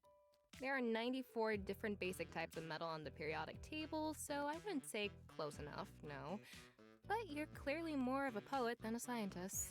Well, I did take a poetry elective in college. Slept through most of it, but at least some of it got through. So I guess I'd agree. But hey, that's why I work outside the doors and not behind them. I see. So you work as a guard here? On Tuesdays. We rotate around daily, so on other days I guard other places or do grunt work. Kate walks out to one of the doors and examines one of the control panels for a moment. After a moment of waiting, she turns back to me, puzzled. So, are you going to open one of these? Open what? The doors. I mean, how else are you going to show me the rooms? What's this smartass doing being a hench person? Well, like, the story, how it works is, she's a new recruit because of this fucking, not Uber, henchman, app. So, she's doing this as, mercenary work, essentially. The rooms? Oh no, I can't do that. Is this because I made fun of the hallway? No, seriously, I actually can't do that. Oh, come on. I promise I won't tell on you. Just a little bitty peek. Aww. You don't understand. I literally can't go through any of these doors. I don't know why, but that line always makes me, aw. It's so cute. Oh. Wait, seriously? You guard doors that you can't enter. Yeah, that's standard henchman procedure. We don't get to know the big plans or anything. Cogs in the machine and all that. It's actually a security thing, too. You know, in case some guy in a cape dangles us over the edge of a building and gets us to talk. Or if they disguise themselves as a henchman and trick us into opening the door. No way! People actually try that? People don't just try it, it worked. It was like one of the go-to moves in the 80s. That's why the rules got made. Do the other villains on the Henchcan app not follow the secret lair patrol regulations? Well, I actually didn't do much patrol, so... Seriously? I mean, if you got some specialized skills, you can get a lot less. Never? You've got to be the luckiest henchman alive. Yeah, I guess. So, is that your job here? You guard this hallway? Nah, just Tuesdays, thankfully. As much as I love my door, I don't think I could watch it 24/7. Come on, I'll introduce you. We continue down the hallway for a short while, making a left turn, then a right. We'll probably make both of those turns blindfolded at this point. Routine will do that to you. Eventually, we arrive at door 1385. Ugh, that was a weird fucking noise my body just made. Ew. I gesture towards it with more dramatic flair than a numbered slab of metal deserves. Kate, meet door 1385. Inanimate object extraordinaire and my ward every Tuesday from 9 to 5. Nice to meet it. And you have no idea what's in this room. Nope, and you won't either. This bad boy requires level 4 security clearance to get through, one of only a dozen in the whole base. It's very important. You should be impressed. I'd be more impressed if I knew what was behind it. No idea, but it's a big deal. So probably Lord Bedlam's snow globe collection. Or a super weapon. It's a toss-up. I see. So, what was that about college earlier? Did you graduate? Yep, Richardson State. Go fighting... whatever we were called. I take it you weren't the captain of the football team. Oh, fuck that. Are No you way. doubting my athleticism? I'll have you know that I have the agility of at least, like, 2 whole Panthers. Right, you just choose not to use it. Hey, work smarter, not harder. Alright, smart guy. What were you doing in college then? Majoring in history. So basically, I joined a very expensive nonfiction book club. Pretty much. Hey, there's nothing wrong with books. I actually really like reading, though I'm usually into fiction and literature myself. For a while, I was buying so many that I feel like I had to get a new bookcase every few months. Wow, you have a place with your own furniture? I guess I figured this Henchman thing would mean you were drifting from lair to lair. Oh, no, I meant my old place. Back in college, I majored in mechanical engineering, but I read a lot.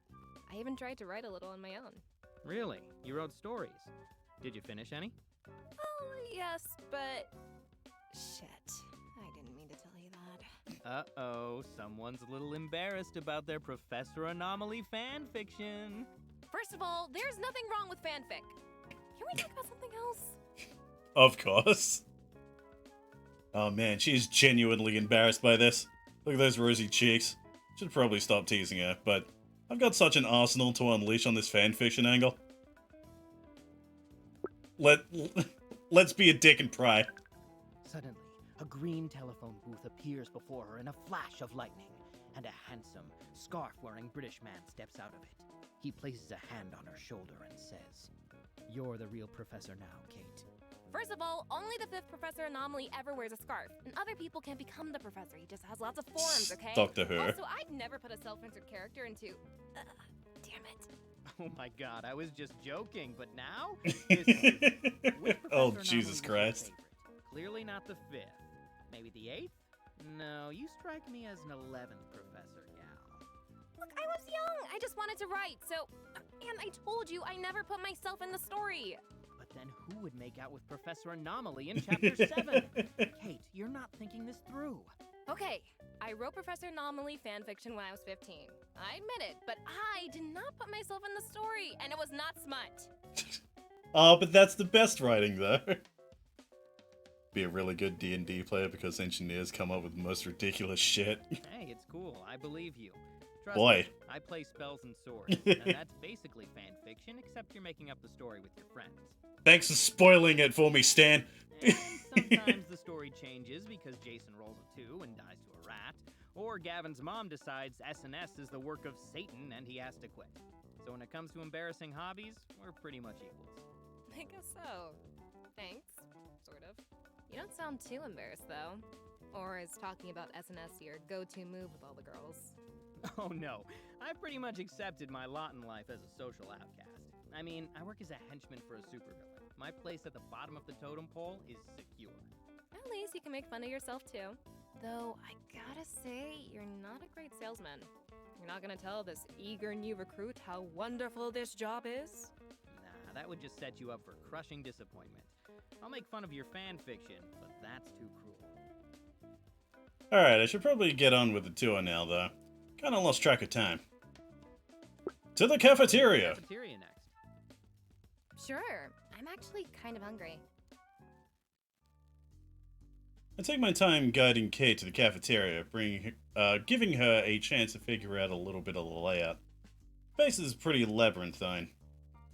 It always takes new recruits a few weeks to figure it out. It's getting close to lunch by the time we arrive, but it looks like we just beat the rush. The cafeteria is starting to fill up, but the line hasn't reached Depression-era soup kitchen proportions yet. So, this is our cafeteria. Now, it's not the prettiest room we have, but you'd be surprised to hear that no one has died from food poisoning in at least, like, 5 months? Thanks. I'm totally reassured now, or at least too hungry to care.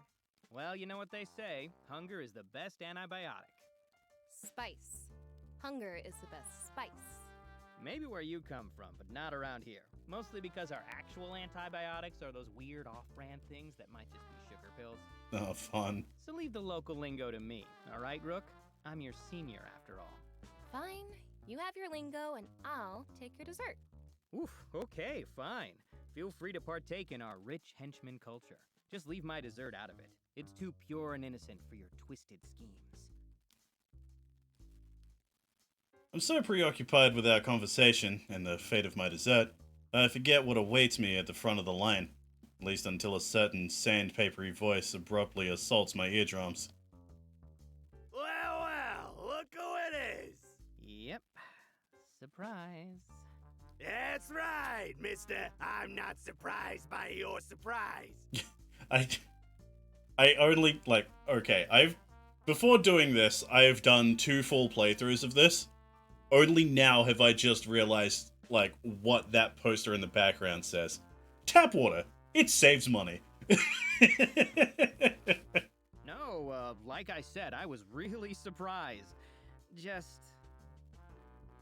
Scarily easy to make napalm, apparently. Oh, yeah, super easy. Rulgoth got a headband of intellect and, well, he's done research. Oh, God. No, don't worry. You'll definitely be surprised this time. Antonio was right. I'm clearly surprised. Somehow there is no bologna on the menu today. Instead, the options are sloppy joe sandwiches or some kind of whitefish. I'm usually afraid to ask what our sloppy joes are made of, but I know it can't be bologna. For today, that's more than enough. Surprise! It's bologna casserole. Sure enough, the sloppy, bologna-filled horror is staring back at me from my plate. This guy was keeping this leftover bologna bullshit hidden from view just in case I showed up. Part of me admires his dedication to this twisted revenge. The other part of me wants to throw this crap right into his smug face. Yeah, surprised, right? I can tell. I am feeling several emotions. One is definitely surprise. And then what else, eh? Gratitude, maybe? That and just, joy. Boundless, unparalleled joy. Because Yeah, after plans to make eating an your airship, bologna dude, casserole, nice. I just thought, gosh, I could eat this for the rest of my life. Funny you should say that. Have a swell day. Hope it's full of surprises. One day I'll learn how to turn off the sass. Sadly, it seems that day will be preceded by far too many other days of eating bologna. Kate at least managed to avoid being associated with me, judging by the helping of fish that I spot as we take a seat. What exactly is that? Exactly? No idea. Officially, it's called bologna casserole, or bologna hot dish, depending on what tray it's in. Hope it's full of surprises and bologna. Baloney. Seriously? Oh, this is very serious, Kate. The chef and I appear to be in some sort of blood feud. Even if I survive, my taste buds won't. You have my sympathies. You can also have some of my food, if you want. I appreciate it, but I don't want to bring this curse down on anyone else. Chef Antonio has a good memory when it comes to faces. I see. Even when they're Guess I'll masked have to up. remember to not get in line with you after this, huh? Probably for the best. So, I'm curious. How did you end up here? I was listening to Chill Beats to Wallow in Student Loan Debt 2 on YouTube, and one of his recruitment ads popped. Shut the fuck up. So I applied. Simple as that. Seriously, Wait, are you for real? You put an ad online? On freaking HooTube? Yep, it was a lot less annoying than the ads I'd usually get, if you can believe it. At least it wasn't an influencer filming themselves in vertical video mode. Fuck, I hate that so bad. Stop doing it. That is... wow. I always wondered how the C-list guys recruited so many bodies, but I'd never have thought they'd be so... direct. Ouch, C-list? Okay, big shot, how did you get recruited? Definitely not like that. But seriously, I meant, why did you end up here? I don't know, I just kinda did. Does it matter why? It's just that you don't seem to have the, fervor of some of your peers. You haven't praised the almighty Lord Bedlam one time. Hey, I like Lord Bedlam, don't get me wrong. He's a good boss, but that's just it. He's not my god or oh captain my captain or anything like that. He's just my boss. So what? This whole thing is about the money for you? And the benefits. Don't forget the benefits. Especially the But benefits. Isn't the big money in the freelance stuff? What, like a mercenary? No way, I wouldn't last doing that. I don't have the skills, or the testosterone. Besides, there's something to be said for a steady paycheck and a roof over your head every night. Well, the mountain over your head. Same difference. Is that really it? This isn't the only job with a paycheck, you know. Jeez, aren't you curious? Am I really that interesting? I just want to know, that's all. Why become a henchman?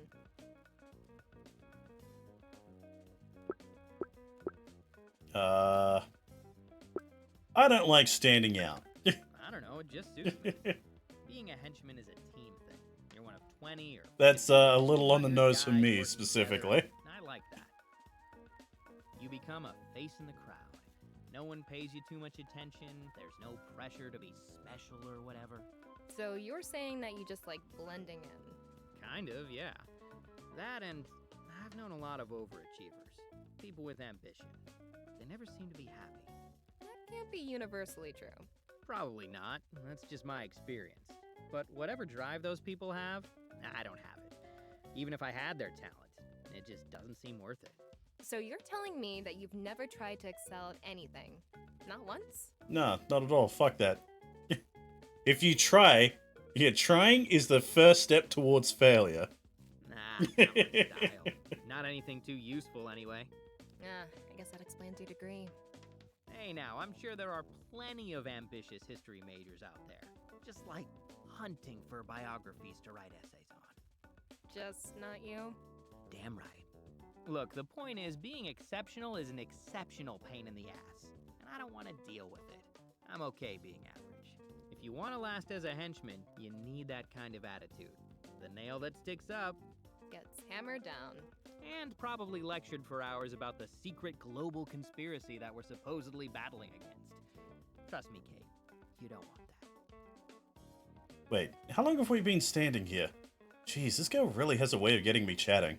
Don't think I've talked about why I became a henchman with... Who have I talked about it with? All that's left to show is the game room. All right. I expect a thrilling conclusion. I'd promise that you won't be disappointed, but I'm an honest man. Come on, it's this way.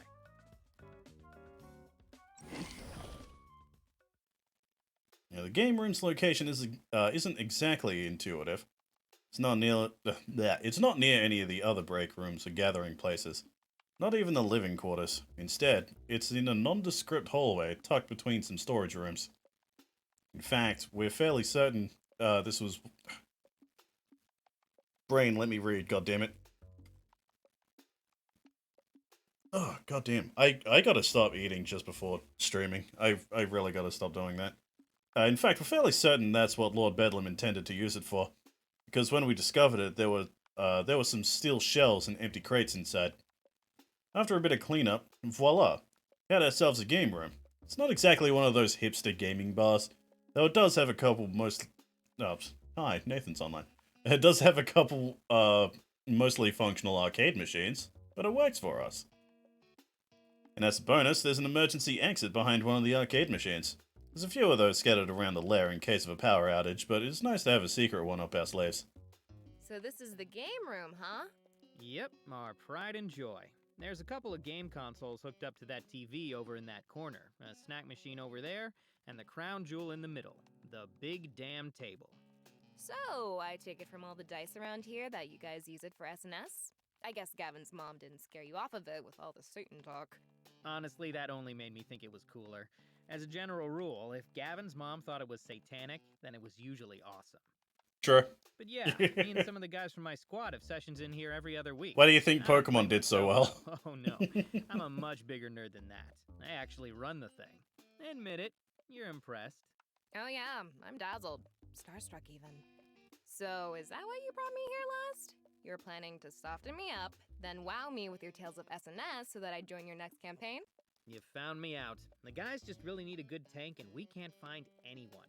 Everyone wants to be a rogue or a warlock or something, but no one wants to be the big, beefy muscle. Dude, I'm a dedicated barbarian, man. Drop me into this fucking campaign. And that's what you think of when you look at me. Big, beefy muscle? Not that you're wrong. I mean, not to brag, but I've got some real guns under all this purple. I believe you. If you work out at all, then that puts you in at least the top 3% of all the henchmen here. Yep, you'd be perfect for a warrior or paladin. As long as it's a gnome. Hey, I'm not that short! She lightly punches me in the shoulder, and I admit I flinch, even though I laugh it off. Damn, I think she was only half joking about the guns. I can tell she wasn't even punching that hard. For your information, my height is technically within 1 standard deviation of the mean. So according to math, it's basically average. And math is never wrong. Sometimes it can be deceptive, though. User error. If you don't screw up the calculations, math always tells the truth. You just have to interpret it correctly. Well, if you're so good at math, then you should definitely play SNS. You'd figure it out in no time.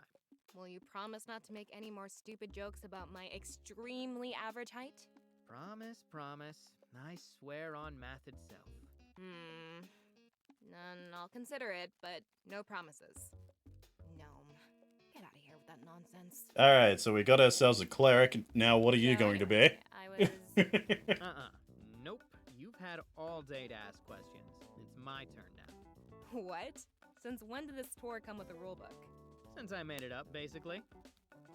Kate takes a moment to think it over. At first I think she's messing with me, but I soon realize that she's serious. Jeez, it's not like I'm asking for nuclear launch codes here. Alright. One question, but I have the right to pass on anything that I don't want to answer. Got it? Hey, that's fair. You have the right to be lame if you want to. I'll judge you for it, but you can totally do it. Judge all you want, but you just get the one. Better make it count.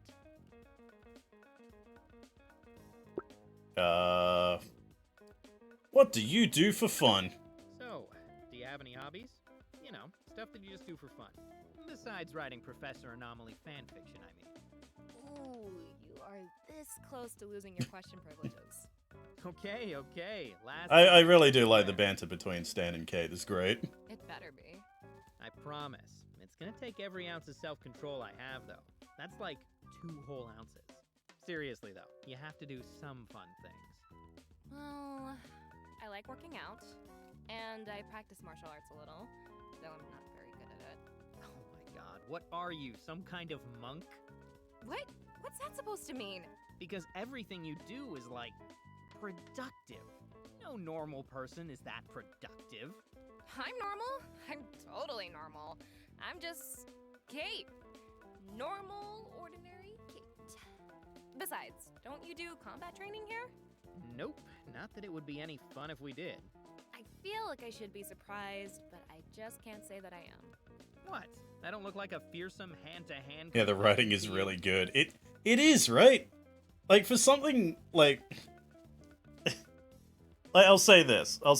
Like, the whole reason why I even know about this game in the first place, because Rudge here did a little bit of research just before we recorded, like, not the last podcast, but the podcast before that. So if we didn't, talk about this game on that episode of the podcast, never would have found something this good. Pass.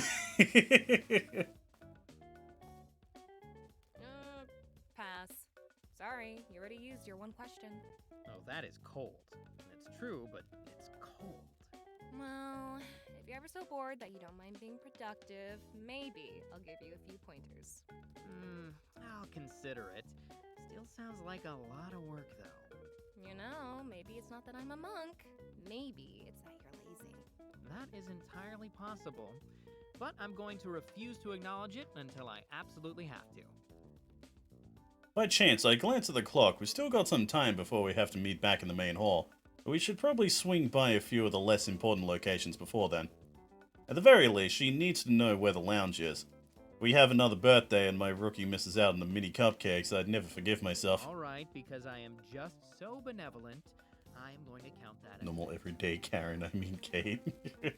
I'm in awe of your mercy. I get that a lot. Now come along, my henchman squire. We've still got a few places to see. Easy with the squire thing, Sir Stanley. Yeah, think I should reel it back? Reel it way back. Alright, consider it reeled. What remains of the tour goes by quickly. I don't stop at one place for too long, but we don't really have to. Lord Bedlam's fortress is big, but seriously lacking in variety. A lot of the size is actually superficial too. There are tons of rooms with no real purpose. if you know where you're going, you can cover the important areas pretty quickly. And so our whirlwind tour comes to an end. No, Karen, is this fun? I'm more impressed that you didn't get lost. This place is like a maze. Not like a maze, it is a maze, literally. If a superhero ever gave enough of a shit to come after us, they'd spend so long figuring out where to go that we could just leave them in the dust. That's actually pretty smart. Nice move, Lord Bedlam. Kind of. He technically didn't design the place. We got it in a liquidation sale a few years back. I think it was built by some Cold War era Soviet group. Not a big market for that these days. I love that idea. I love the idea of like this being like a pre-built lair that someone else has built, but like after a while they just abandon it and some loser fucking buys it and becomes a fucking supervillain. You think Madame Scorpion has an app for supervillain liquidation sales too? Probably. I bet that's booming business. If a big name gets locked up, they must leave a lot of assets behind. I know that the lawyers are all over that. They love both sides of this hero-villain thing. Think so? Or is this from personal experience? Experience, I guess. I got in some trouble a while back. That's why I got scouted for Henchman. It targets people with legal issues or debt, or at least that's what I think. Can't really say for sure how it works. I'm just a recruit after all. By now, most of the others have started to file into the main hall. The rookies and veterans are splitting back into their separate groups, and Kate seems to have noticed as well. So, I guess I'll see you around? Yeah, for sure. That'd be nice. Kate was surprisingly good company. It was good to play a few rounds of verbal ping-pong where the other player doesn't just stare slack-jawed at the ball as it bounces past them. Bless Dave's little heart, I know he tries, but some wit does a man good every now and then. In fact... Do you know your lunch period yet? I think so. Let me check. She pulls a pamphlet out of one of her belt's pouches. Perfectly folded, of course. Second shift. Crazy. That's mine too. Want to eat together? I promise I won't get you involved in my holy war with the chef. Good. You seem like a decent guy, Stan, but I don't think I'm ready to starve for you. Can't blame you for that. And hey, maybe by the time lunch is over, you'll know if you can stand my company long enough to join that S&S session. And if you want. Invitation's still open, is all I'm saying. It's like, please, I need more players, god damn it. Still thinking about it, but sure. I'll let you know by then. Sound good? Sure. Sounds good. Great. So, guess I'll see you then. Kate offers a wave and a smile before turning to leave. I follow suit, though my own smile can't really match up against hers. When I rejoin my peers, I glance back at the crowd of newcomers, but Kate has already disappeared from sight. That girl, there's something about her.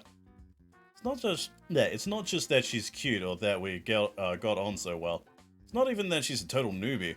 It's just something to her that I can't quite place. It's bugging the hell out of me.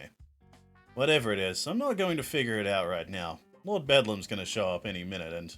Welcome back, my loyal compatriots, and compatriots who aren't yet as loyal, but will be soon. Nice. I trust your glorious orientation went smoothly, and that our new recruits can now aid us in our even more glorious quest for still greater amounts of glory. But if you have any questions, feel free to contact Samantha in HR. A new workplace can take time to get used to. Some of my ear. Understanding of that here. Ew. When you do get used to it, I know that you all shall become invincible soldiers in our infinitely wonderful marathon of splendor. Yep. Like death and taxes, Lord Bedlam's daily ranting is a certainty. It's almost comforting. Almost. Issue 4. Magnate. Managed to open my eyes just enough to see my clock. It's an hour before my alarm is set to go off. Some arsehole is knocking on my door. Whole hour of precious sacred sleep gone. Taken before it's time. If I had the energy, I'd go rip whoever it is a new one, but since I don't, I just roll out of bed and waddle wearily towards the door. Yeah. FBI, open up! I throw on a t-shirt on my way there. When I arrive at the doorway, I slam my fist on the control panel with contempt. Should have expected the beaming smile that greets me. But that doesn't stop me from grimacing at the sight. Morning, Stan! gosh, it sure took you a while to get up. Took a while. Dave, we don't have assembly for like 1,000 years. Why are you even here? Actually, Stan, that's the thing. You don't have assembly today. Here, this was at your door. Dave hands me a small note. I rub the sleep from my eyes as I read it aloud. Henchman number 065. In light of our administrative changes and our integration of the Henchman program, you are scheduled to receive an in-depth review of your recent performance today. Performance reviews, yay. Fuck you, Dave. Arrive in room 243B no later than 8:30 a.m. Failure to comply will have dire consequences. Yikes. That seems a little over the top. Wait, if this was just posted here this morning, how did you know to come wake me up? Oh, I didn't. Mine's not until tomorrow. But I figured there was a slight chance you might have an early review, so I just wanted to make sure you were ready anyway. Better safe than sorry, right? Man, that's helpful. Thanks, man. Yeah, for sure. Very, super thorough of you. Thanks for the heads up, man. Hey, what else are supervisors / best buddies for? Probably, like, a whole litany of things, but I'll assume that this is... Like, as annoying as this is, like, imagine what kind of shit I would have been in if, I was late for this. Winners always cheat. They sure do. They sure do. Do I even have that voice clip? No, I don't. Damn. I know that's Jacket's voice line, but I have a whole bunch of his things on here, but I don't have that one. Damn. Anyway, I'd better get ready. Hold down the fort for me while I'm gone, alright? Will do. Go get 'em, buddy. As Dave leaves, I close the door in sigh and relief. That boy's just not all there. Handling him takes more energy than I've got this early in the day. I look longingly at my bed. Probably have time to squeeze in a little more sleep, but since I'm already up, it's not worth the risk. May as well just go ahead and hit the showers. After showering, changing, and spending several long minutes trying to stave off a general sense of impending doom, make my way to room 243B. Ugh, god damn it. I'm getting all fucking burpy and I'm not even, like, drinking Coke or anything this stream. Because I knew I was going to talk a lot. While I've never been to that room specifically the meeting's in, I'm familiar enough with the area. It's a less administrative section, so unless you work for HR, you generally don't want to be there too often. Performance reviews, I know it's so bad. As I round the final corner, I spot my destination just down the hallway with its door wide open. Okay, Stan, you got this. No sass, no back talk, just get it over with. Oh, this is fancier than I expected. Not that the bar's all that high. I mean, our break room couches hail from curbsides across America. So clearly this isn't Lord Bedlam's doing. Guess the giant scorpion on the wall makes that pretty obvious. Not to mention the room's sole occupant. Henchman number 065. You're 3 minutes early.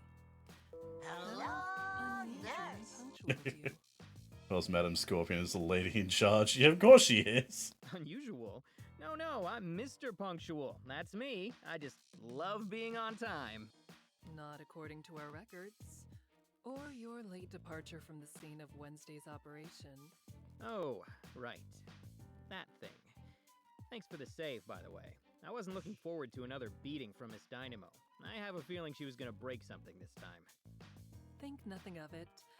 That child is like a barking dog. Loud, but stupid. Dealing with her was no trouble at all. So if you'd like to thank me, be on time from now on. Yes, ma'am. Sure thing. Wait, by from now on, do you mean at other meetings with you? Because I sort of thought this was going to be a one-time thing. I mean, why would you want to meet with me? I'm just... Have a seat, Stanley. Yes, ma'am. There are 2 chairs in front of Madam Scorpion's desk. I quickly take a seat in one of them. For her part, Scorpion stays standing, preferring to slowly stalk about the room. Really wish she'd stop. It's hard not to fidget with her looking at me like that. Don't fret. This isn't about your punctuality. In fact, you're quite average in that regard. The henchmen here tend to be late in general. Scorpion's voice reminds me of the VA who voiced Aphrodite in Smite's MOBA. Hey, maybe look it up. Hold up. I wonder if it does actually have an IMDb. It probably does. Now we're going to check this shit.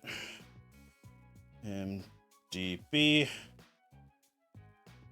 Henchman story.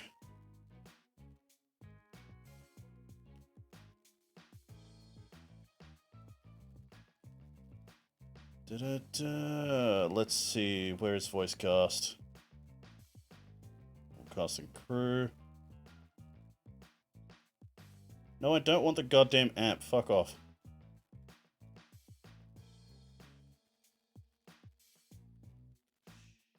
Let's see, where is it? Yeah. Alyssa Park. That sounds familiar.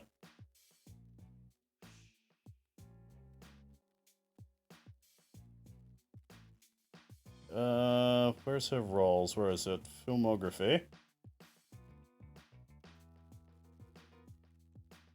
God, using IMDb on mobile fucking sucks. Apparently there is a video game that she voices called An Otaku's Guide to Santa's Reindeer. Okay.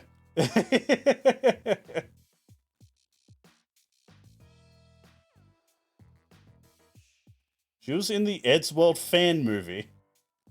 Okay. Yeah, she's in a lot of anime. Most of it I have never heard of before.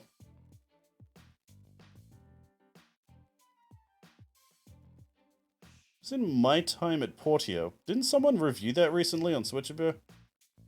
I don't remember.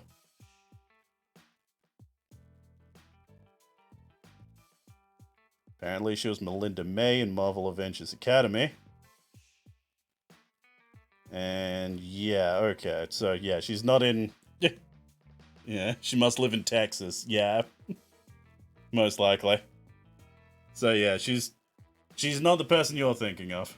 But you know that. But yeah, it's mainly like After all, it's mainly anime that isn't like super well known. haven't you?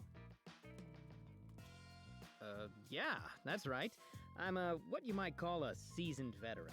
This is quite close though. I'll take your word for it since I've never played Smite. Henchmanist? So you are.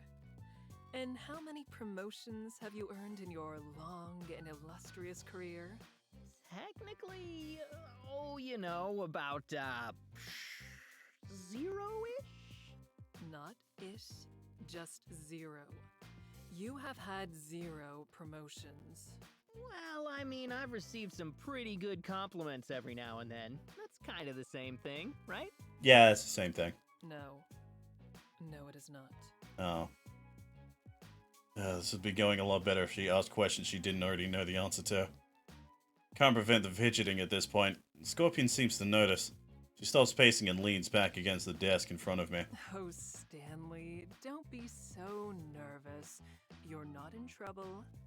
That's why we're having this meeting in my office. And where would we be having it if I were in trouble? Somewhere where I could be more persuasive. I'm gonna nuts! Oh, well, that sounds less fun. I think. Certainly for you, Stanley. But then again, I have a feeling that you have quite the pain threshold. What makes you say that? I want to put you in more trouble by promoting you, Stan. Deductive reasoning. You've been a henchman in the Bedlam organization for over 5 years with no promotions, no arrests, and minimal injury leave. She really is just big booby dummy mummy. Yeah, she is. Barring promotion. Like fucking damn. Your henchman career is 8 months. Why do you think you've lasted so much longer? I work smarter, not harder. No, life's not a sprint. It's a marathon. And that means you've got to pace yourself. I have no use for vague metaphors, Stanley. Be specific.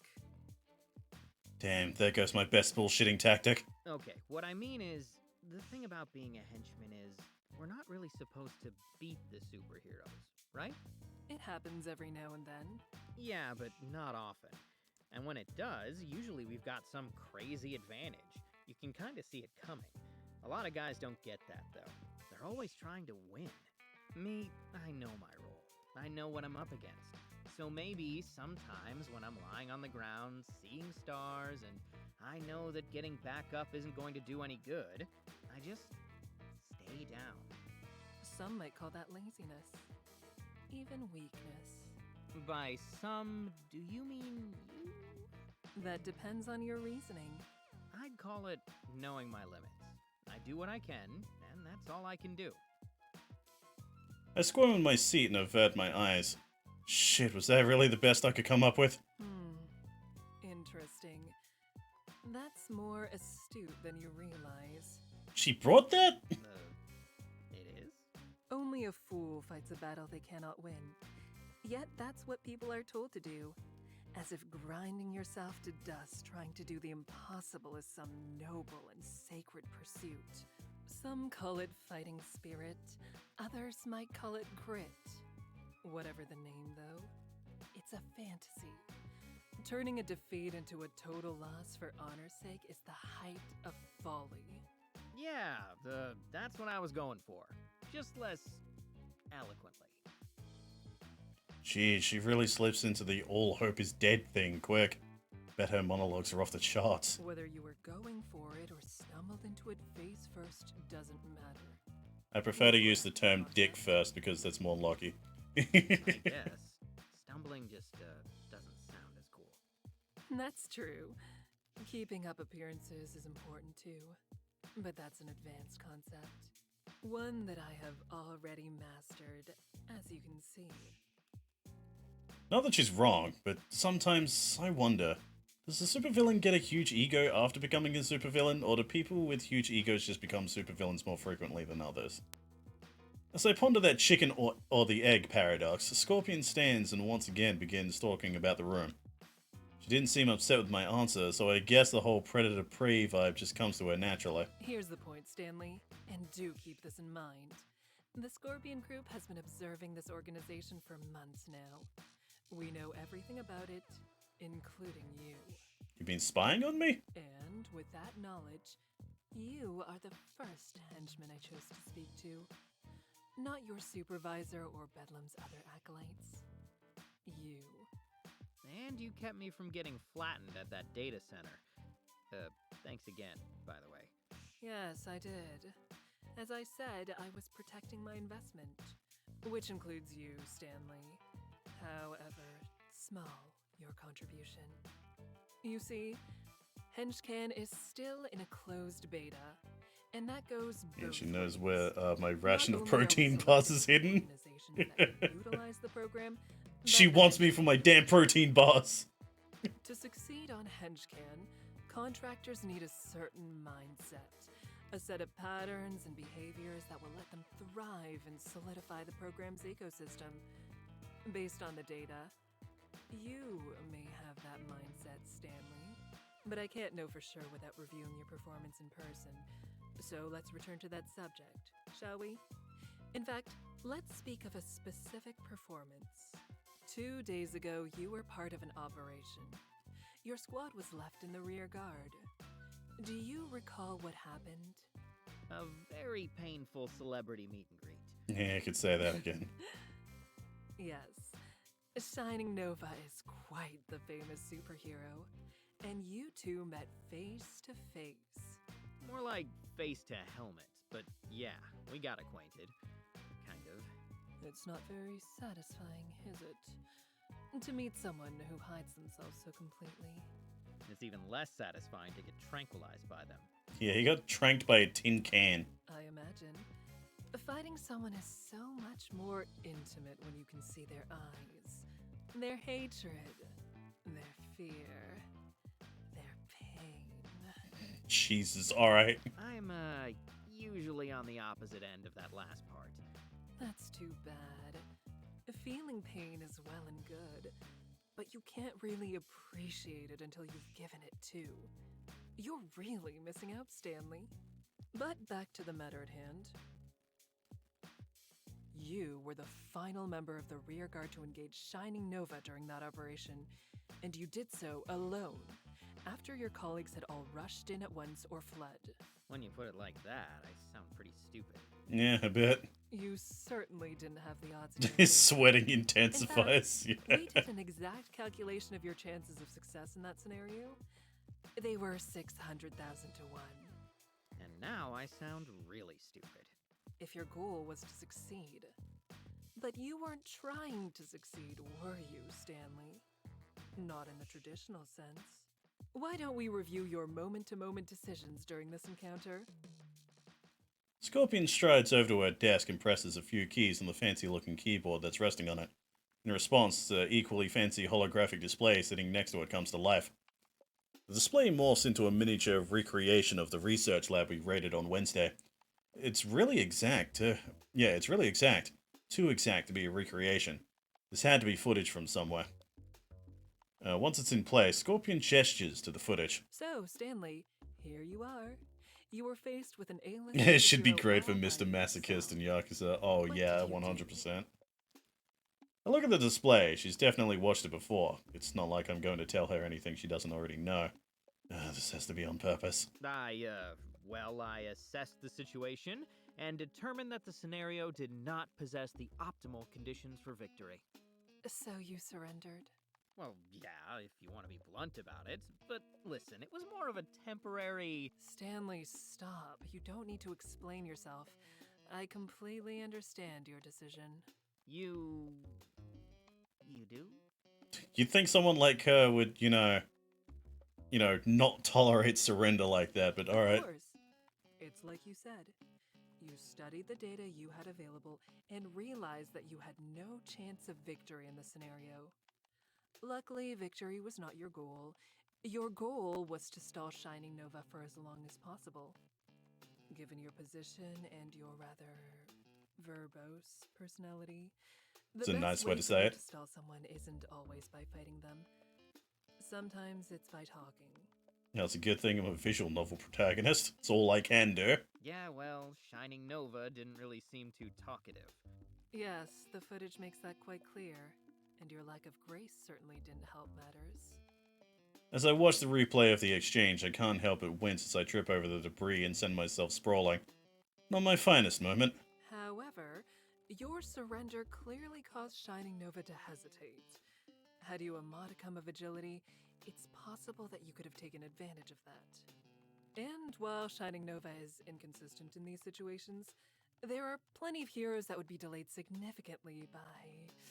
how to put it? Witty banter? Ceaseless drivel. Regardless, the data indicates okay. that henchmen that can talk to superheroes, in addition to mindlessly attacking them, cause delays over 3 times greater than the mean. So, does this mean I get a raise or something? Let's not get carried away. How about Aww. a gold star? I've got just the spot for one on my uniform. You mean the little stickers you give to children? Stanley, trivial rewards and pats on the head are how you train a dog, not a person. But if you need a little star to remind you of every good thing you've done, I could always carve you a more permanent one. I'm not sure which button to press. In this situation, I could either press... or... I'm gonna nut!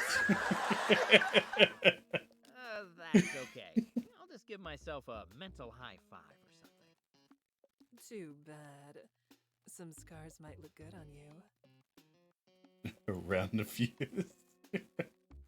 If anything, had you escaped through the door instead of the bomb shenanigans, I'd definitely see you as trying to escape instead of stalling for time. Yes. Because, that's exactly what I did in my first playthrough. I did everything the same, except I ran instead of, pretending to threaten with the bomb. That's exactly what happened. But let's get back to Wednesday's operation.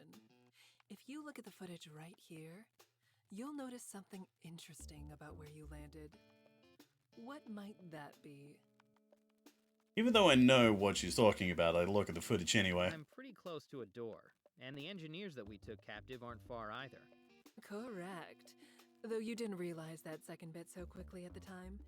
In fact, You don't notice until this moment right here. She advances the footage until hologram me turns his head in the direction of the hostages. And then what precisely did you do with this newly acquired... Just that line just reminded me. It's like, you can pinpoint the second his heart breaks in two. And now. Oh, God. I threatened them. Sort of. I didn't exactly have a weapon or anything, so I just pretended my communicator was a bomb. An excellent idea. But there was one problem with that plan. Your opponent. Yeah, I guess someone with super sci-fi vision isn't going to confuse a walkie-talkie for a grenade. Sometimes I wonder if I'm an oracle or a jinx. No, they aren't. That said, I also don't imagine you would have any idea of knowing that at the time. Given your situation, you made the best possible move. You made use of your environment and the weak-willed, faint-hearted tendencies of most superheroes. With a different opponent, you may have forced a standoff. Yet, even as it stands, you still caused a minor delay. See how Shining Nova abruptly halts? There's hesitation there. Weakness. More importantly, you showed the kind of attitude needed to succeed in the Henchman program, Stanley. You saw the exposed throat of your enemy, and you pressed your blade against it. Alright. Well, I wouldn't say that exactly. It's not like I was using a real bomb. The hostages were never in actual danger. But they didn't know that, did they? For a moment, their fear was real. Your power over them was real. Couldn't you feel it, Stanley? Didn't it taste delicious? Maybe. I can't really say that I've tasted too many emotions. I mean, maybe pain, but I think that's more like blood getting into my mouth and stuff. If you could taste emotions, though, what would they taste like? Would happiness be sweet or savory? Would anger be all hot and spicy? Would sadness be soggy bread? You'll grow accustomed to it, I have no doubt. It's rather addicting, and as you're starting to discover, effective. Now then, I think we've seen enough of this, haven't we? She finally turns off the hologram. Thank freaking God. This is the first time I've watched myself get humiliated by a superhero and have to say, I could live without the experience. So, Stanley, after reviewing the footage, would you say this is a normal operation for you? No, definitely more exciting. And after our review, would you say that you performed better or worse than your peers in this scenario? Well, better, but... And how were you compensated for this operation compared to normal? How about compared to your peers? I'll answer for you. The same on both counts. But that's how it works, isn't it? You're paid a salary, and that doesn't change when things are harder or your performance is better. No, you can't earn more without a review, like this one, and they don't come often. But dear Stanley, what if I told you that you can? Just saying I could get more money. Saying I could get a raise. You mean Henchman? Exactly. I admit, I wasn't entirely sold on the name until we focus tested it with a few slogans. But it really works, doesn't it? What are the slogans? Because, boy, does Henchman, like, not work. It's so bad. So, where are you going with this? Say, Stanley, what would you feel about becoming Monsieur Cobra? Sure, act menacing like one. I'm getting to that, Stanley. But first, why don't we turn this discussion inward? What drives you, Stanley? What do you mean? I mean that as a henchman for Lord Bedlam, who or what do you serve before all else? Oh, myself, duh. Madam Scorpion's already proven that she's not particularly susceptible to bullshit, so I guess I may as well just be honest. To tell the truth, I'm looking out for myself. Not that I won't do my job or anything, but at the end of the day, I've got to take care of things for me. That's just how it is. I don't get an immediate response. Instead, Scorpion takes a moment to study me, as if looking me over for the first time. Jeez, her stare is unnerving. Correct. Well said, Stanley. I wasn't aware this was a question you could get right or wrong. Of course it is. It's simply a matter of being honest with yourself. No matter what you had said, your actions would already have spoken for you. During your everyday tasks, you trend right inside the average by every available metric. You do not perform better or worse than any of your fellow henchmen. You are perfectly commonplace. Thanks. But when you are personally at risk during operations, you are suddenly head and shoulders above the pack, despite having no powers or exceptional athletic background. Just realized Kate and all the others were actually essentially scouting everyone how receptive they'd be to join the program. I cannot confirm nor deny that. I don't want to spoil. In other words, Stanley, you are performing at the optimal level for your own self-interests. You have found exactly how to do your job and collect your paycheck with as little pain and effort as possible. Yeah, I can't really deny it, but that's just how you treat a job, isn't it? You clock in, you do what you have to do, and you clock out. I suppose many do. But this is something that extends well beyond one's occupation. Why should you try to perform any better when you have no incentive to do so? Should you throw yourself at superheroes based on the distant dream of a promotion? Of course not. No. You have learned that the optimal path forward within this system is to intentionally perform below your potential. So that's what you do. And make no mistake, you have potential, Stanley. To be fair, the Scorpion Gang just feels miles more competent than our goofy Overlord Bedlam. Minus the humor, unfortunately. Yeah. Just good writing. Generally really impressed with the writing this team has done. It's like, yeah! Like I've been saying this whole time. I am surprised this game is so good. Like, I specifically said in my review, it's rare that I finish a visual novel, let alone play it twice, and want to play more of it. Madam Scorpion pauses to examine me once again. This time she leans closer. I try and fail not to flinch. All you need to bring it out is a system that rewards you appropriately. And this, Stanley, is what I have been getting at. Henchman. No wonder you couldn't really stop in an hour and call it a day. Yeah. With Henchman, you would be rewarded based on the work you do. If you accept more gigs or more difficult ones, then you earn more. If you perform better on a gig, you earn more. It's simple. Like, when I got the review code, I was told, it's like, hey, you gotta get this review done in 2 days. It's like, oh, well, I guess I gotta get on that, like, right away. I enjoyed it that much. I managed to finish the game twice in 2 days and write about it. Take Wednesday's operation, for example. You would have been paid better than your peers for that, and certainly better than your supervisor. She's uncomfortably close now. Can't lean further back without tipping my chair over. For whatever reason, I can't bring myself to break eye contact. You ever looked over the edge of a cliff and just had this weird urge to jump, even though you know it would kill you? Looking into Madam Scorpion's eyes is like looking down that cliff. How would that make you feel? Good, I guess. But, I work for Lord Bedlam. Glad I didn't get this with the time frame with work. Oh yeah, there's no way in fuck you wouldn't have been able to do that. And? He employs you, but should he own you? Your days could be his, and your nights.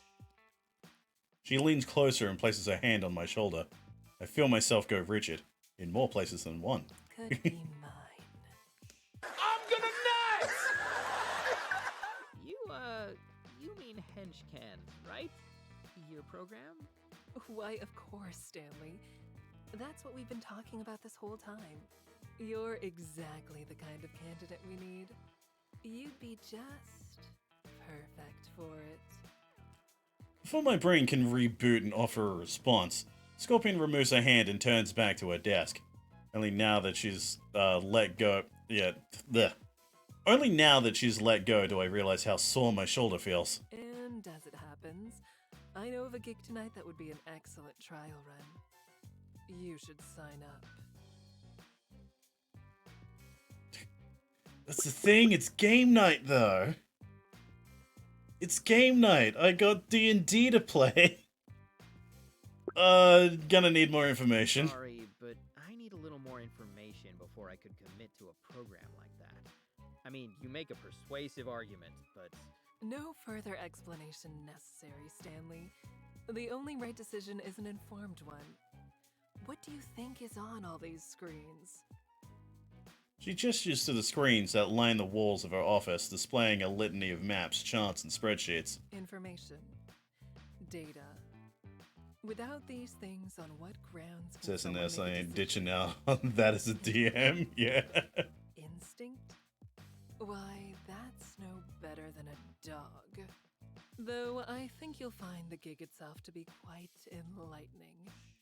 Think of it as a scouting mission of sorts. That makes sense. I'll think about it. I'll have to think about how to handle tonight's S&S session. It's game night after all, and I already invited Kate. Which was, of course, after Dave invited himself. Shit, I still haven't given the rest of the party that news. Maybe the easiest way to avoid any kind of mess is to take this gig after all. Very well.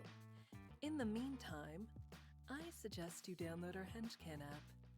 You'll find more detailed information there. You'll find a QR code on the bulletin boards in the break rooms or at the entrance of the cafeteria. Tonight's gig should be immediately available to you. Take a few hours to collect some more information and think it over. But not too long. You'd hate to disappoint me. I'm sure I would. Oh, no, that wasn't a question. You'd really hate it from the bottom of your heart. I'd make certain of it.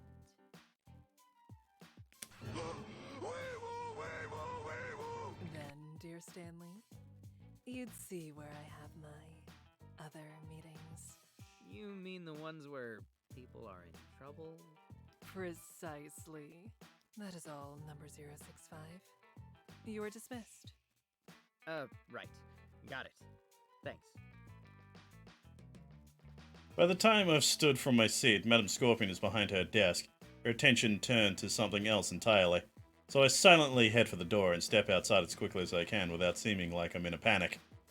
Well, that's the goal. Not sure it works. Not until I've rounded the first corner that I finally let myself sigh in relief. Thank God that's over. Feel like I just went through an emotional spin cycle. Still, didn't do so bad considering I was being interviewed by a possibly psychotic tyrant / tech mogul. Is that what dealing with a bona fide genuine article supervillain is like? You spend every second wondering if you're going to be eviscerated? Take my time heading back to my post for the day, and it's only when I get halfway there that I realize the craziest thing about that woman. Despite my fears of being dismembered, weirdly enough, it seemed like we were speaking candidly towards the end there. Feel like that should mean something. Just not sure what. My first shift passes by quickly. Today, my squad is working in the warehouse, which is like the opposite of guard duty. I'm less likely to be bored out of my mind, but my body can't stand putting in actual effort. Luckily, I don't think Dave knows how to read our inventory system, so I just need to look like I'm working hard. The key is to let him see me lift a few things early and then stay out of sight as much as possible. All that time and energy I've put into avoiding work has given me quite the appetite. By the time we head to the cafeteria, I'm absolutely stuck. Shit. Oh, what's wrong, buddy? God damn it. Here it comes. I forgot that Chef Antonio and I are at war. Metaphorically, I mean. Don't worry, it's not actual war. Oh, good. I was about to say. I know you were, Dave. Anyway, I think I'm just going to skip the line and get a table. So, would that be a metaphorical retreat? I prefer to think of it as guerrilla tactics. If he asks where I am, tell him I'm in medical. Doing my best to avoid the all-seeing eye of Chef Antonio, I find an empty table and have a seat. I drum my fingers on the table and try to think of anything but the food everyone else is eating. Sadly, my stomach has other plans and it lets out a loud growl. You filthy traitor. That'll learn it. Show that organ who's boss. It's Kate! Look up to see Kate, take a seat across from me, tray in hand. Damn right, you've got to keep them in line. Sometimes instead of doing cardio, I just berate my heart for an hour. What do you mean sometimes? Wouldn't that imply that you do cardio in the first place? For your information, routinely fleeing colorfully attired walls of muscle is a wonderful fitness routine. It's like Pilates for masochists. Done, Stan? Thank you. What would be great to see if this game does well? Either a Lord story sequel or Sidekick story side sequel. That would be cool. I feel like you don't know what Pilates are. All I know is that they usually involve a gym and yoga pants, and I can't see myself inside either of those things. Technically, you're not wrong, and yet you're definitely not right.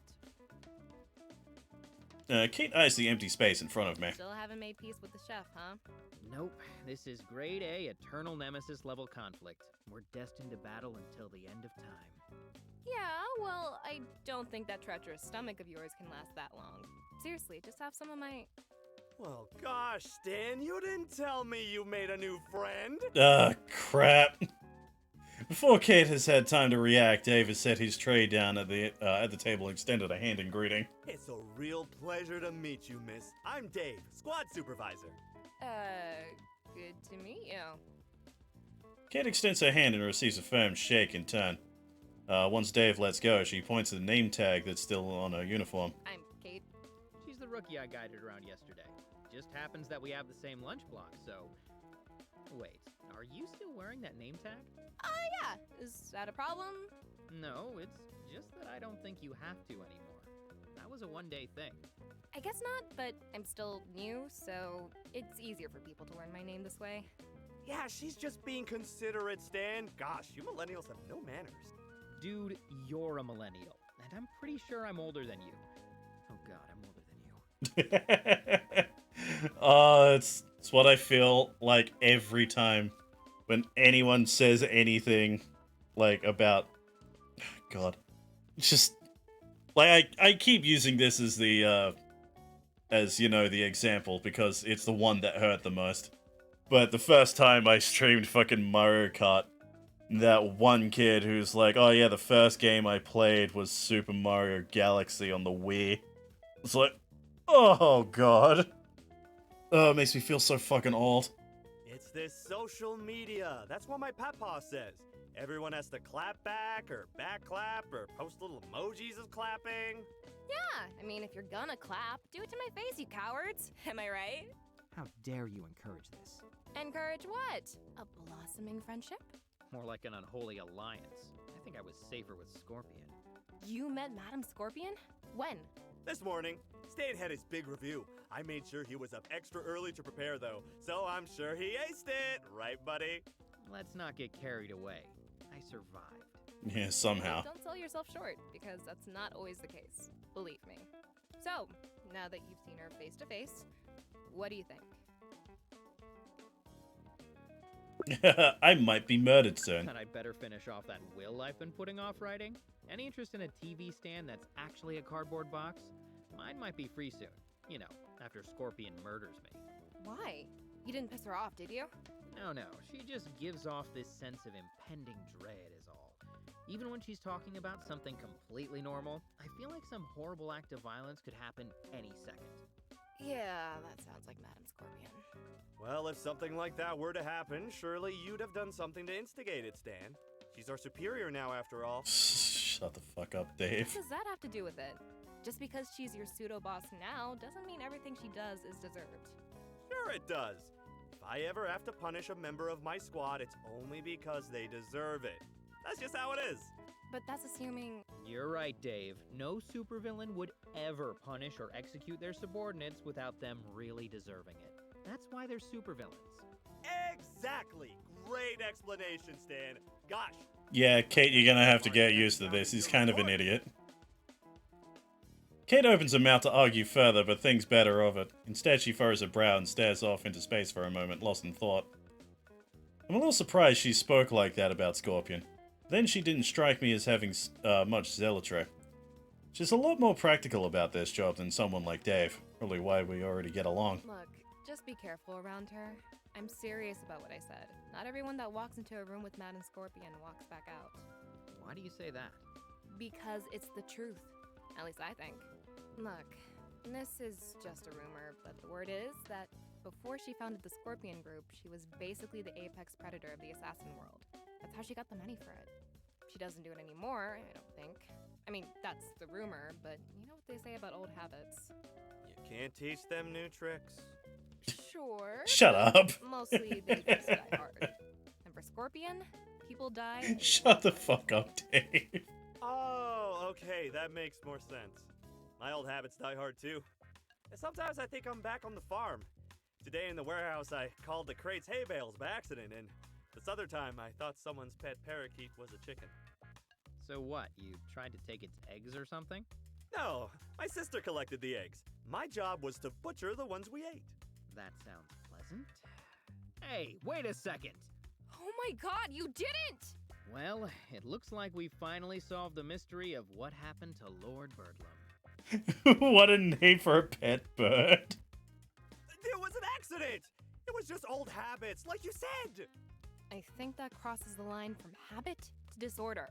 Although, now that I think about it, that's a pretty good example for this situation. Thanks, Dave. Oh, you're welcome, Kate. Just a little squad supervisor nugget of wisdom for you. I've got loads of them. I bet you do. So, basically, Stan, be careful around Madam Scorpion, or you could end up like Lord Birdlum. Delicious? Dead. Stan. Very dead. God damn, this game's fucking writing. But luckily, the most dangerous thing that you'll encounter tonight are some bad dice rolls, right? True, though they'll be more dangerous for everyone else since... Wait, does this mean you're playing? It may, if your party has room for a paladin. You said they needed a tank, right? Alright, we got ourselves the cleric and the paladin. Yeah, Nice. Perfect. Just a normal paladin, though? Anytime someone plays a paladin around here, they're usually a dark paladin instead. Because, you know. Oh, right. I mean, of course it's a dark paladin. I just figured that was obvious. Was it not obvious? Neat! You invited Kate to our SNS game too! That's great! It'll be a great chance to do some team building. So, when I first played this, at this point, this is the first time Dave actually heard about the SNS game. So it was like, ah, fucking damn it. So yeah, it was real interesting to see that you can actually initiate him joining, like, way earlier in the story. You're playing too. Stan didn't tell me that. Stan sounds just as What class are you sarcastic gonna as be? me. I approve. Yeah. I'm a cleric, so I'll be the team's magical doctor supervisor. Remember, Dave, I said being a cleric is like being a supervisor. I didn't say that being a cleric is being a supervisor. What's the difference? It's like, what if that stuff on your plate was like food, but wasn't food? Could you still eat it? Sure, I don't see why not. Yeah, Stan, why not? If it looks like a duck and quacks like a duck, then it's a magical doctor supervisor, isn't it? I shoot Kate a grimace and get a sly grin in return. She knows exactly what she's doing here. The session's gonna be a wild ride, I can tell you that. Kate and Dave continue to discuss plans for tonight's session, but I tune it out. I've forgotten something important. Oh shit, the gig! I got so into all this talk about spells and swords that I forgot all about it. So, not to change topics or to kill anyone's enthusiasm. Paladin is DPS, tank, and healer all in one. Yeah. Session. What's wrong? Is a dark paladin not villainous enough? Do I need to be a demon paladin or something? No, there's definitely enough villainy. It's just that something else happened in that review. The thing is, Madam Scorpion asked me to sign up for a Henchman gig. Tonight. Wow, that's great, Stan! As your squad supervisor, I'm proud of the recognition you're getting for your hard work, and the recognition your squad and squad leadership will also get for helping you work so hard. Sure. Thanks, man. I looked at Kate, not sure what reaction I should be expecting. Disappointment, maybe? Reality is more along the lines of pensive silence and a hint of concern. Did she say what the job was? No. There's a few more details in the app. Just nearly Here. fucking 10:30 already. Jesus Christ. I pull out my phone and... Oh, hey, Roger's playing something. Pull out my phone, open the Henchman app, hand it to her. She won't find much more information there, just a general description of the job. The pay, the time, and various ratings for different parts of the job. Things like general difficulty level, expectations regarding the use of lethal force, civilian presence, and the possibility of superhero intervention are all given different ratings out of 5 stars. No location is given. Meeting coordinates are sent through a separate encrypted message shortly before the job. You decide to accept. More information would be nice, but I can't say I expected much more. Fucking hell. Open my mouth to speak again, and like my body's just like, no, I'm just gonna make weird noises now. Kate frowns as she scrolls through the data and hands me back my phone. Like a good payday. Could be No, risky, I'm though. not playing anything, It's can't an tell entry you. level from the looks of it. I'm sure my event list blocked what you're totally not playing. That's the idea, I think. It's meant to be some kind of test. That's a tough call. On the one hand, this is Madame Scorpion, and she's not used to being refused. On the other hand, if it's meant to be a test, then it will definitely be dangerous. Plus, you'd totally be missing out on our awesome Spells and Swords adventure. I totally would. So, if I were you, I'd take some time to think about it. I won't blame you either way, but if you had to decide right now, which one would you pick? Dude, game night. Well, I do love my free time, and I can't say I love danger. So right now, I guess I'm leaning towards game night.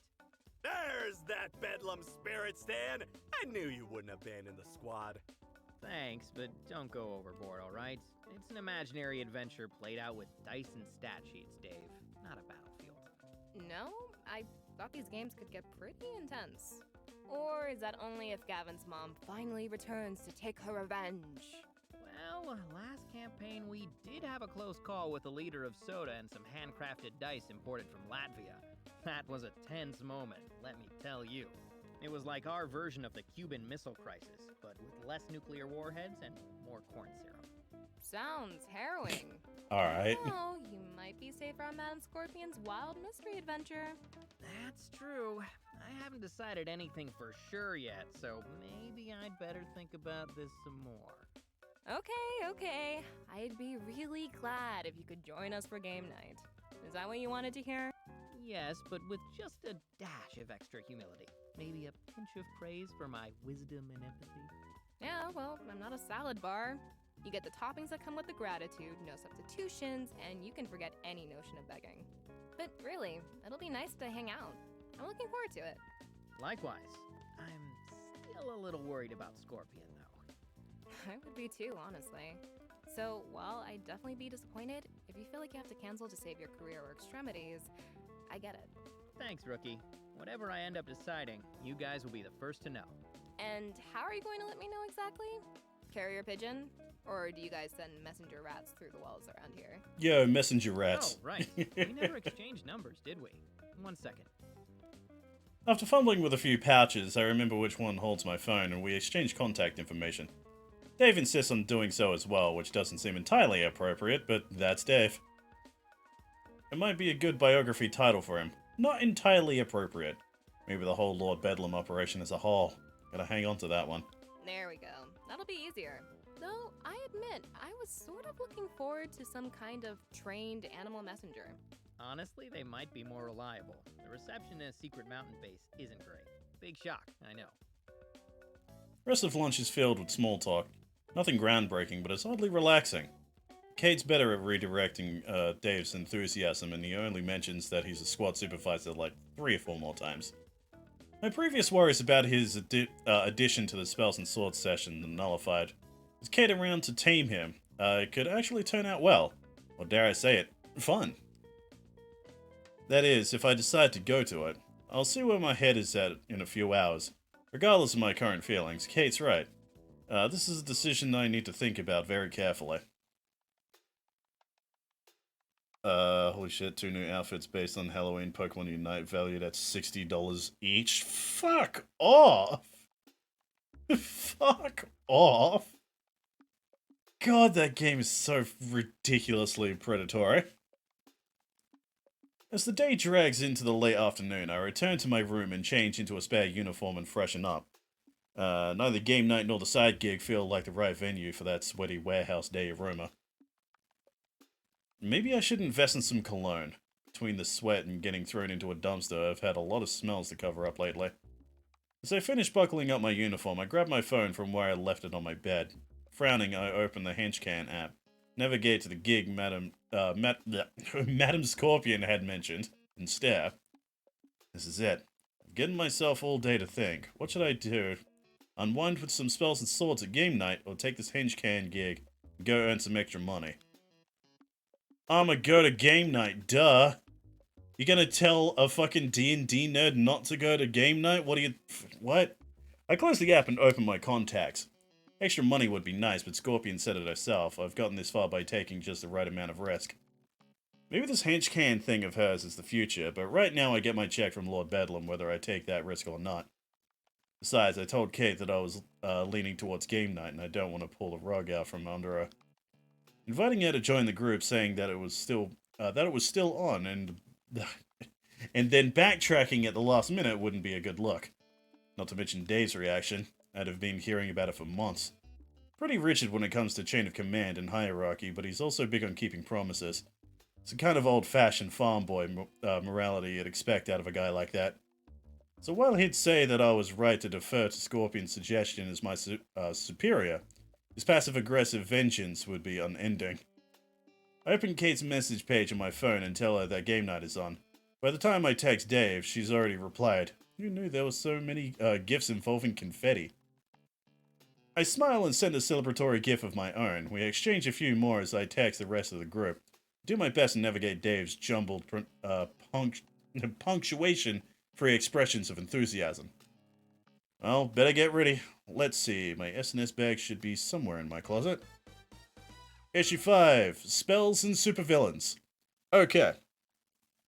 So, I'm gonna spoil this right now. My 2 playthroughs that I did, the first one was blind, so I went in, completely blind, so...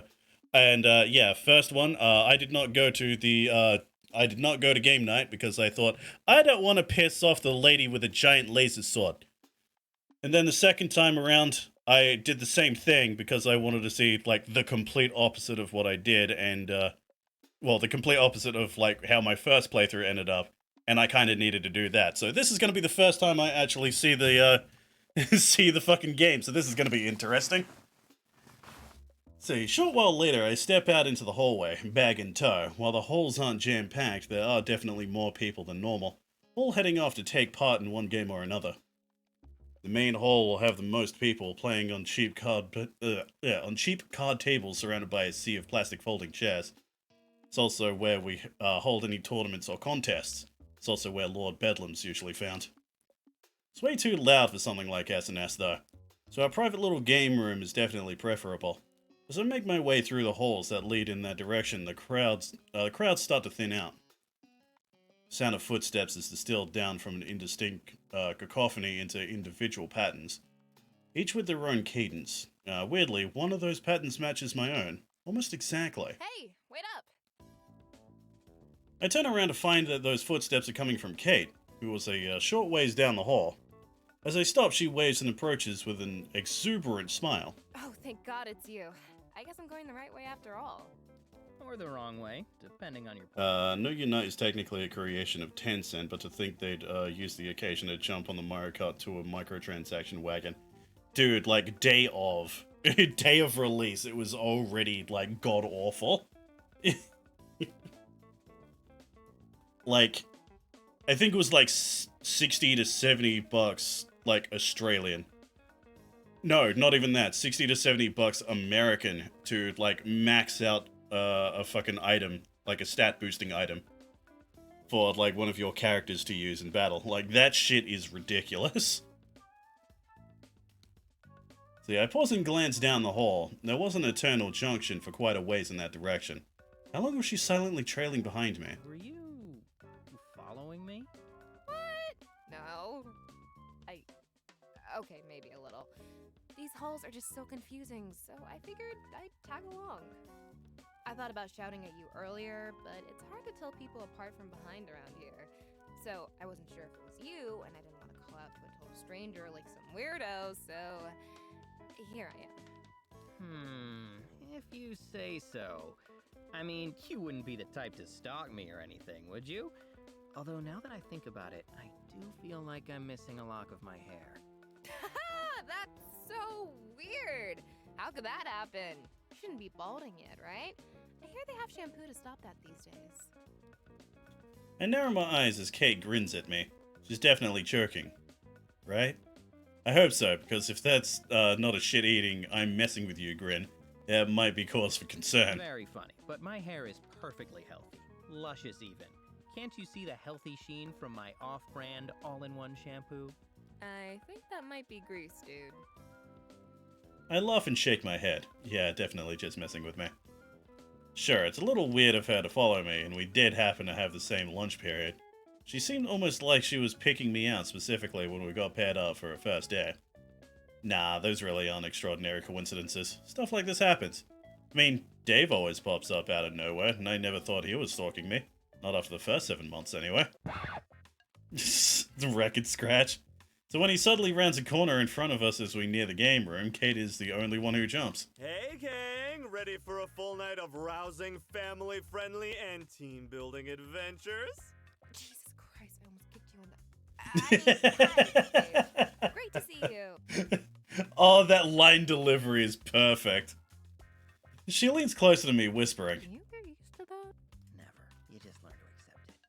Great to see you guys, too! Oh gosh, I'm so excited to get started! Come on! Eagerly, Dave practically bounds his way to the game room door and swings it open. Kate and I follow Dave inside to find the room almost exactly as it was when I showed it to Kate the other day, and completely empty. Huh. Would have thought someone else would be here by now. Oh well. Without bothering to ask where Kate and I are sitting, Dave takes his place at the head of the table.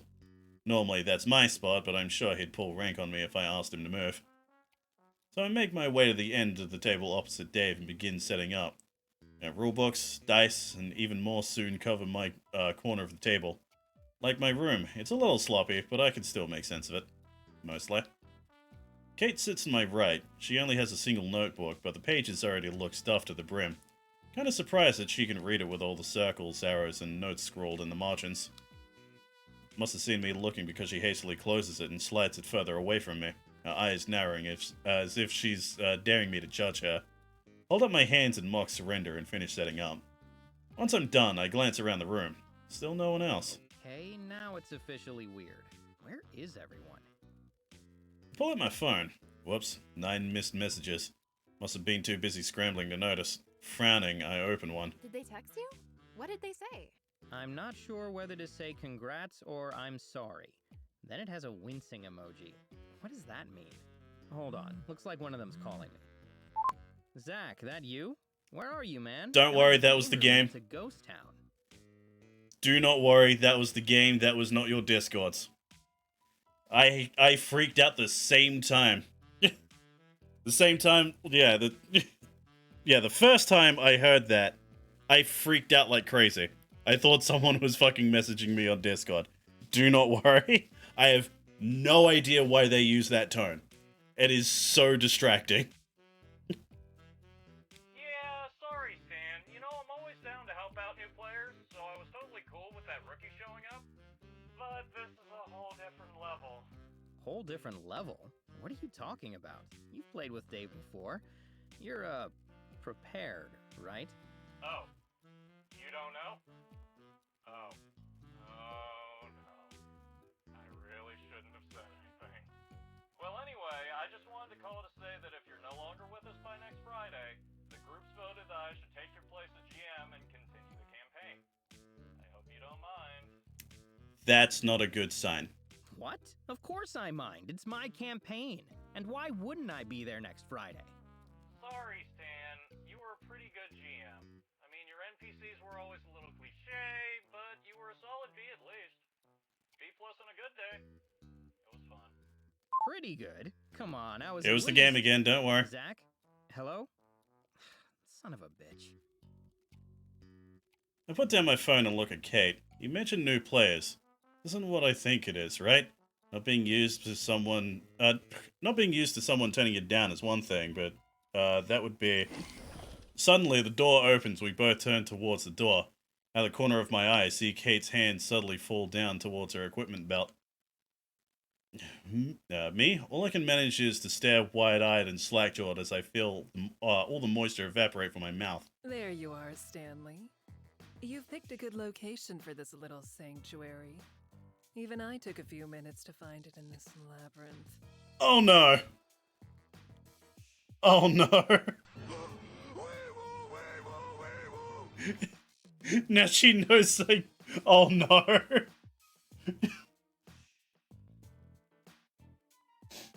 She knows I shirked off the work that she wanted me to do to play D&D. Oh no. Oh no. Oh no. She's gonna murder the shit out of me. Thank you, ma'am. She ignores my response, not even breaking stride as she slowly walks around the room. Taking it in, it's the same predatory prowl from when she circled me in her office. I gulp nervously. The only thing that gives her pause is the poster of Shining Nova, still filled with darts. Carefully, she plucks one out and examines it before turning on her heel and walking straight towards Kate and I. Hastily, I rise from my seat and stand at attention. Kate follows suit, with a lot more poise. It's hard to tell with the mask on, but she seems surprisingly calm about all this. As Scorpion walks towards the table, she casually tosses the dart over her shoulder. It tears right through Shining Nova's forehead and embeds itself in the stone wall behind the poster. Never getting that one out. So, this is what you chose over my You're own the big personal deal. Yeah. recommendation. Oh god. Like, when the game's like, oh yeah, door opens, like, surprise person's like, oh no. Don't tell me Dave invited Lord Bedlam to this. This is gonna be amazing. And then that happens, I'm like, oh no. Oh no. Madam Scorpion finally halts next to Kate and I, her posture utterly imperious. While her words are directed at me, her gaze is fixed on Kate, shamelessly looking the shorter woman up and down. Impressively, Kate doesn't flinch, staring right back at Madam Scorpion without a sign of nervousness or fear. Kate offers a crisp salute. How utterly unimpressive. So ordinary. Oof. She turns her gaze on me now, and I feel my blood start to freeze in my veins. This ritual, I mean, your precious game night. When you said that you needed to gather more information before deciding, I had thought you prudent, not lazy. Now, Stanley, I am not so certain. But disappointment is an unbecoming emotion. Dwelling upon the fact that you have chosen poorly is fruitless. Gathering data on why you made that decision, however, is quite useful. D&D ain't ordinary. So, where shall I sit? Excuse me? At the table, Stanley? If I am to take part, I need to be seated, correct? She's gonna be the rogue, isn't she? I open my mouth to speak, but find myself at a loss for words. She wants to play? Is this for real, or is it another test? Now that I can't afford to fail if it is, my eyes flick over to Kate, hoping for some kind of advice. Unfortunately, none is to be found. Kate is far too focused, standing rigidly with her jaw set.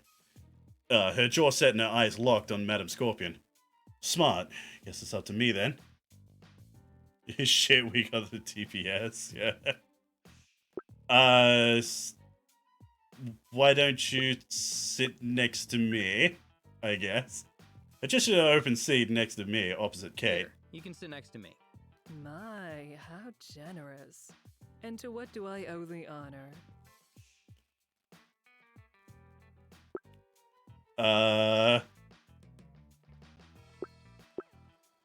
Professional respect? Just respect for you as a professional, ma'am. It's the most important seat, so it should go to you. Simple respect, is it? From you, Stanley? Hey, I'm a respectful guy. Aren't I, Dave? Oh, I can't say that in front of other employees, buddy. Your supervisor reports are strictly confidential. Alright. Well, you've been very respectful to me, Stan. Very well. Let's call it respect if we must. Apparently satisfied with my explanation, Madam Scorpion strides up to the chair on my left, takes a seat. Casually crossing her legs, the supervillain examines the other two occupants of the room with a piercing gaze. Now you, David, I already know from my initial reports. You are Stanley's direct supervisor, are you not? Oh, yes, ma'am. My good buddy, Stan, over there. Oh, his friends call him Stan, you see. Well, I'm his squad supervisor, but I'm sure you already knew that. She literally just said that. Yes, David. In fact, I just said so myself. Right, you did. I remember now. Anyway, I supervise all of his day-to-day assignments, so if there's anything he did or achieved anything that you need to know more about, just let me know. I try to have a hand in all of my squad's achievements, you see. That's what leading a squad is all about. Just getting all hands-on with every little thing they do, you know? God damn it.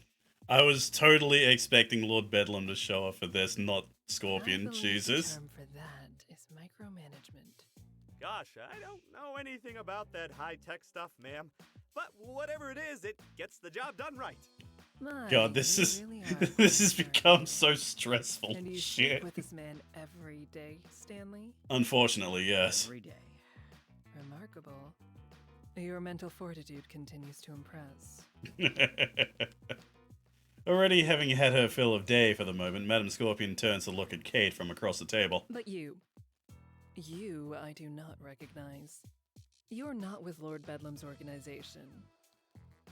To her credit, Kate doesn't shrivel under Scorpion's dangerous gaze. If anything, she steels herself even further. Didn't realize she had that kind of grit. That's right, ma'am. I'm Kate. I'm with your Henchman program. Just arrived yesterday. I can see that. Your name, I mean. You forgot to remove your name tag, Kate. Oh, no. That's on purpose. I'm still new, so I thought that would help people remember me. Well, name tag or no, I'll certainly remember you. It's giving dinner I vibes don't with the forget a Sin thing. Eater. Or much God. of anything, really. But you've made fast friends, haven't you? How very sociable of you. I try my best to fit in, ma'am. So it seems. And you picked quite the circle to join. Stanley here is someone we've been monitoring very closely. He's a henchman of interest, such as it is. I am? Oh, I mean, thank you. Scorpion barely turns to acknowledge my word, so I trail off. Her attention is largely fixated on Kate and vice versa. Wow, I had no idea. I just started hanging out with him because he seemed, well, chill, I guess. Quickly, I seize the opportunity to break the ice that's frosted over this conversation. Thanks, Kate. That's the kindest thing anyone said about me. Think I might have that chiseled onto my gravestone. Here lies Stan. He was pretty chill, I guess. Or whatever. Who can say? Despite herself, I see the corners of Kate's mouth twitch. Fighting the instinct to smile. Encouraged, I turn to Scorpion. After a flash of doubt, as I met the razor-sharp stare, I find my voice. Anyway, it looks like all my regular party members are unavailable. So we should probably get started. Looks like the three of you are a party. The four of us, you mean? Four? Who? He is showing up. This is gonna be amazing. Behold, at long last, Lord Bedlam has come to Yes! his destiny. Our best chapter ever. Kate, Dave, and I all whirl around as Lord Bedlam arrives while Scorpion calmly looks on. The masked supervillain practically leaps into the room, making sure to flourish his cape as he makes his grand entrance. Seriously, that was a long walk. Since when did we have a game room in this wing? I walked into at least 3 storage closets. Oh my gosh. Oh my gosh! Dave leaps to his feet even as Lord Bedlam pauses to catch his breath. Did he run here? Lord Bedlam, sir! Your lordship. The bard? Oh, he'd totally be the bard. Swords campaign tonight. Indeed I am, my comrade in arms. So I hope you have a glorious game night planned for us, Stanley. I have to hold in a laugh as I raise my hand. Okay, maybe it's a little mean, but it feels like some sort of cosmic justice that after all that brown-nosing, Dave got mistaken for me by his would-be hero villain. Actually, I'm Stan, sir. That's Dave. It's okay, sir. I'm Stan's squad supervisor, so it's kind of the same thing. Oh, sure. Kind of. Not really, but kind of. Lord Bedlam turns to face me, and despite every lazy bone in my body, I rise to my seat. Lord Bedlam is less likely to behead me for disrespecting him than Scorpion, but he's still a supervillain. And my boss, I suppose. The supervillain sticks out his hand, and I follow suit. Before I'm prepared, he's already taken me into a firm, over-exuberant handshake. Good to meet you, Stan. Yes, good to meet you. Again. We've been meeting for a few years now. God. Yes, of course. You're one of our decorated veterans, a real senior member of the Bedlam team. That was just a turn of phrase. Lord Bedlam releases my hand and walks towards one of the open seats, his cape billowing out behind him. Now then, it's game night, one of our proudest Team Bedlam traditions. So, The most stressful D&D game ever, yeah. You got your annoying supervisor, the newbie, like a literal, like, supervillain, and a guy who thinks is a supervillain. Jesus Christ. Lord Bedlam throws back his cape, pulls out a chair, and takes a seat. Though surely meant to be a smooth, imposing motion, it is quickly undermined when his cape immediately gets caught beneath his butt. After fumbling to free the garment, he rests his elbow on the table and points at me as though nothing happened. So take charge and get this game started. Show us the creativity and discipline that a senior henchman in this organization is capable of. So nervously I glance around. Scorpion catches my eye first, smiling wolfishly. Clearly Lord Bedlam came at her behest. Not sure if it's another test, a punishment, or both. Either way, she's clearly enjoying it. I look to Kate next, who is smiling pleasantly, but can't fully hide her tension. Hard to blame her. This was supposed to be a fun night off. Now she's basically on the clock. Need to apologize to her later. Dave, for his part, needs no apology. If anything, he'll be thanking me, based on that giddy grin. His enthusiasm does give me a little confidence, though. At least someone is guaranteed to enjoy this. Alright then, welcome to a new Spells and Swords campaign, everybody. This one is my personal spin on an old classic from the 4th edition called Bandits of the Golden Valley. Ooh, we're fighting bandits? Cool. No, you are the bandits. Ooh, because villains. Right. Thought that sounded weird. Of course we're the bandits. You're playing with your boss and a sadistic dummy mummy, yeah? Anyway, before we get started, does everyone have a character sheet? Dave's hand shoots up and Lord Bedlam's follows shortly afterwards. Yes, I'll be playing Lord Archibald Lifespan, a half-demon wizard. And I have one for you as well, madam, as you requested. You're a dark elf rogue named... What did I say? What did I say? She'd totally be the rogue. I'll name it. Whatever name you'd like. You are our honored guest, after all. Wow, even Lord Bedlam folds like a napkin in front of her. Really smart of him. The Scorpion starts making changes onto her character sheet. Kate pulls one out of her own from her notebook. I'm all set too, don't worry. Scarlet Ravenblood, the human dark paladin, at your service. I mean, at your service darkly. Oh, good. I had a couple spares in case you needed one. I'm impressed, though. When did you put that together? Edgy style makes sense, sure. This morning. It was no big deal. I found that you could do just about anything as long as you put in the research. Yeah. That much is true, at least. And that leaves... I'm Dave! Yes, we know. No, not me. I'm Dave, and I'm playing Dave. Dave the Cleric! Of course. Fascinating. Okay, better step in and get this moving before it gets completely derailed. Alright then. Lord Archibald Lifespan, Scarlet Ravenblood, Dave, and... Sorry, ma'am. What did you say your character's name was again? I didn't. Right, sure. That keeps things simple, I guess. So anyway, you people, all of you, even those without names, have separately traveled to the You fucking city knew of he's just villains, gonna play himself, a hive yeah. of villainy and other exciting family activities. Great trails, scenic views, very outdoorsy. Anyway, all that really takes a backseat to the whole villainy thing. It's not that the place has lots of crime, it's that there is no crime. It's entirely lawless. Excellent! Truly a paradise. Alex is lawless. Very clever, Stanley. I manage a half-hearted chuckle. That had better be a doozy of a name she comes up with, talking all this smack. But you four can handle it. So instead of getting mugged, each of you has separately found your way to a dimly lit tavern, occupied by a discerning, if unhygienic clientele of ruffians, mercenaries, and assholes. Ah, sounds wonderful. Reminds me of the old Independent Supervillain Association's monthly mixers. They were a real hoot. Until Arsonist Man had a few too many IPAs. And, well, Arsonist Man, solid name. in hindsight, we probably shouldn't have let him join. Well, luckily for you, Arsonist Man isn't here. In fact, you, Lord Archibald, are the first of the party to enter. So, what would you like to do? Ah, excellent! I, Archibald Lifespade, gallantly enter the tavern, my cape flowing behind me like a majestic cape. This sounds familiar. I march to the bar, ignoring the stares of admiration that surely follow me, and order a glass of rosé. The barkeep doesn't know what that is. Oh, right. Then I order an IPA. He doesn't know what that is either. What? Preposterous! Everywhere has IPAs. Surely they could scrounge one Jesus up for the Christ. famous Lord Archibald Lifespane, firstborn son of Duke Alfred Lifespane, steward of Lifespane County.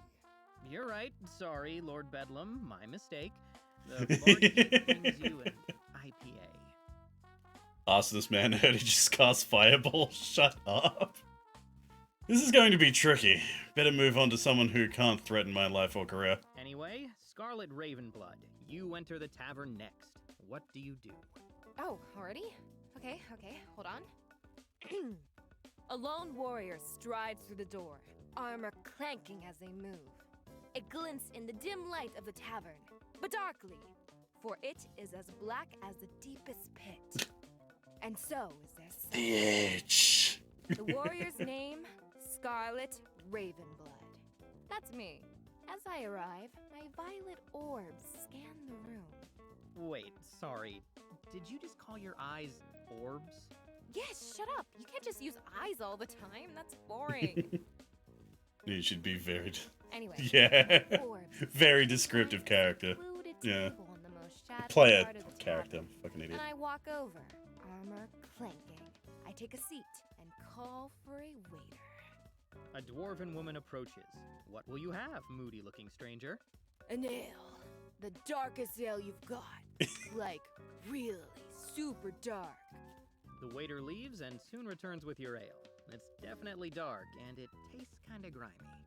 Perfect. I sip my ale and brood. Okay, roll to brood. Really? Oh, okay. I suppress a laugh as Kate actually rolls her dice. Oh, 18. Very successful brood. You look incredibly imposing as you drink your dark, questionable ale from the shadows. Thank you. And the next person to enter the tavern is... Me, I assume. I enter the tavern and sit exactly 6 feet away from the door, as close to the wall as I can. If there are no seats in that spot, I move one there. I then order a glass of their finest red wine. If it is not their finest wine, then I explain to the waitress that their blood will do instead. Hey, look, the rogue is playing a rogue. Supervisor, put in an order for some red wine, please. Very expensive. Well, luckily for the waitress, she manages to find some very nice red wine. Some of the best red wine you've ever tasted. I doubt that. I'll mark it down as acceptable. Works for me. Anyway, last up is Dave. What do you do? I enter the tavern and approach the barkeep. Good afternoon. I'm Dave, and I'm here to tell you about our Lord and Savior. He pauses to look down at his character sheet. Ing with the unknowable. Okay. The barkeep says that drinks are on the house if you quietly and calmly take a seat. Was not expecting, that kind of patron for him, but okay. Oh, great. I'll have a cherry cola, please, and a spare flask of it for the road. The tavern doesn't have cola. Oh. Bartender, may I please speak to your manager? I sigh, but let him have his cola without further protest. I have a feeling I'm gonna have to let a lot of things slide tonight. All right, now that you're all gathered here, do any of you want to interact with each other a little before we move on? To what end? Stan, I had to work for this cola. I've got to enjoy it. Oh, Jesus. Lord Archibald Lifespane doesn't go to other people. People go to him. Well, I would, but that would be kind of out of character, wouldn't it? I think I just need to keep up this brooding thing. Fuck!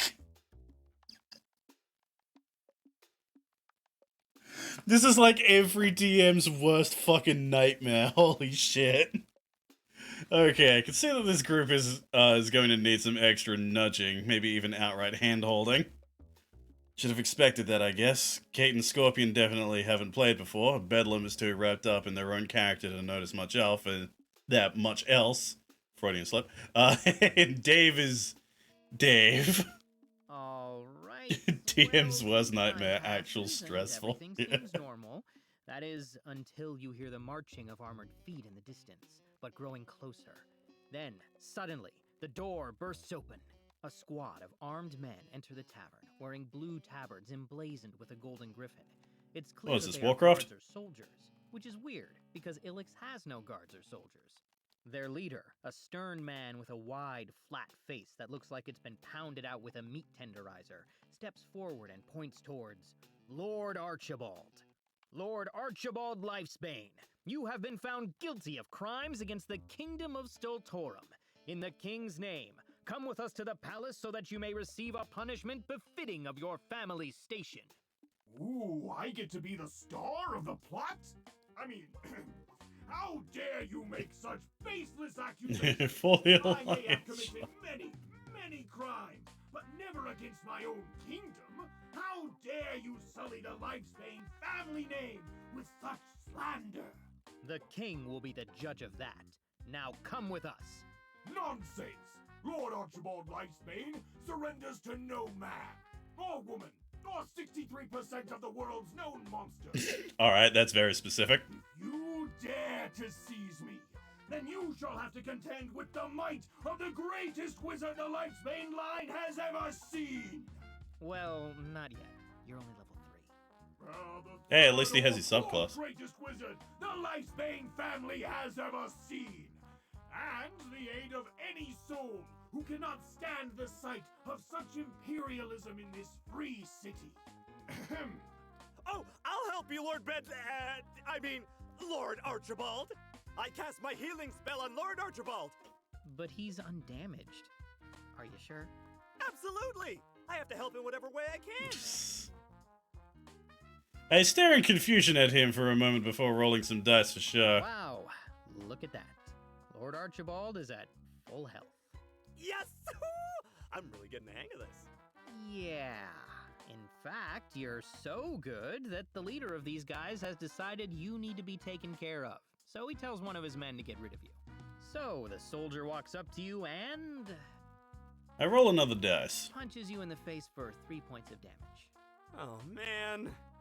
Reminds me of Wednesday. Well, it is a little different. The city is lawless, and that means The that wizard people here took aren't damage big by fans being of in the armored presence of a assholes showing up sword. and laying down the law. True.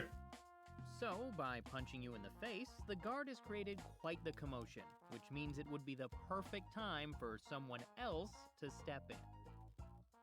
I looked at Kate and then to Madam Scorpion.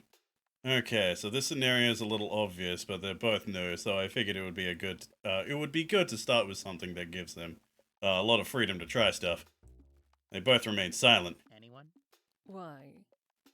It would be much more advantageous to bide my time. Yeah, just biding my time. I'm all about biding my time. Plus, I'm way too busy staring into the abyssal depths of this ale and contemplating the horror of existence. Oh, God. Okay, well, as you sit there brooding, one of the soldiers shoves a patron into your table, spilling your ale. You scum! How could you do this? It was one of the few truly pure things left in this world, and you destroyed it, murdered it in cold blood.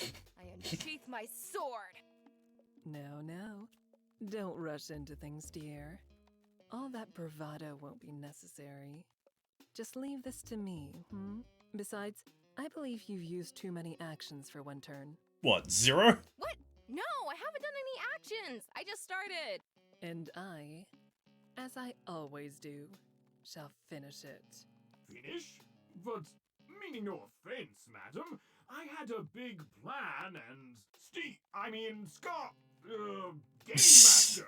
I'm pretty sure I didn't finish my turn earlier. Shouldn't I have the chance to go? I'm the star of this Jesus whole scenario, Christ. aren't I? Yeah, Lord Bedlam's the Like, this is star. both We're all amazing just and moons in fucking orbit. painful to sit through. never said that, and technically that wasn't a turn per se, since combat hadn't really... Guys! I mean, ma'am, sir, with respect, I was kind of on a roll here. Wasn't I, Stan? Ah, crap. Pile up already.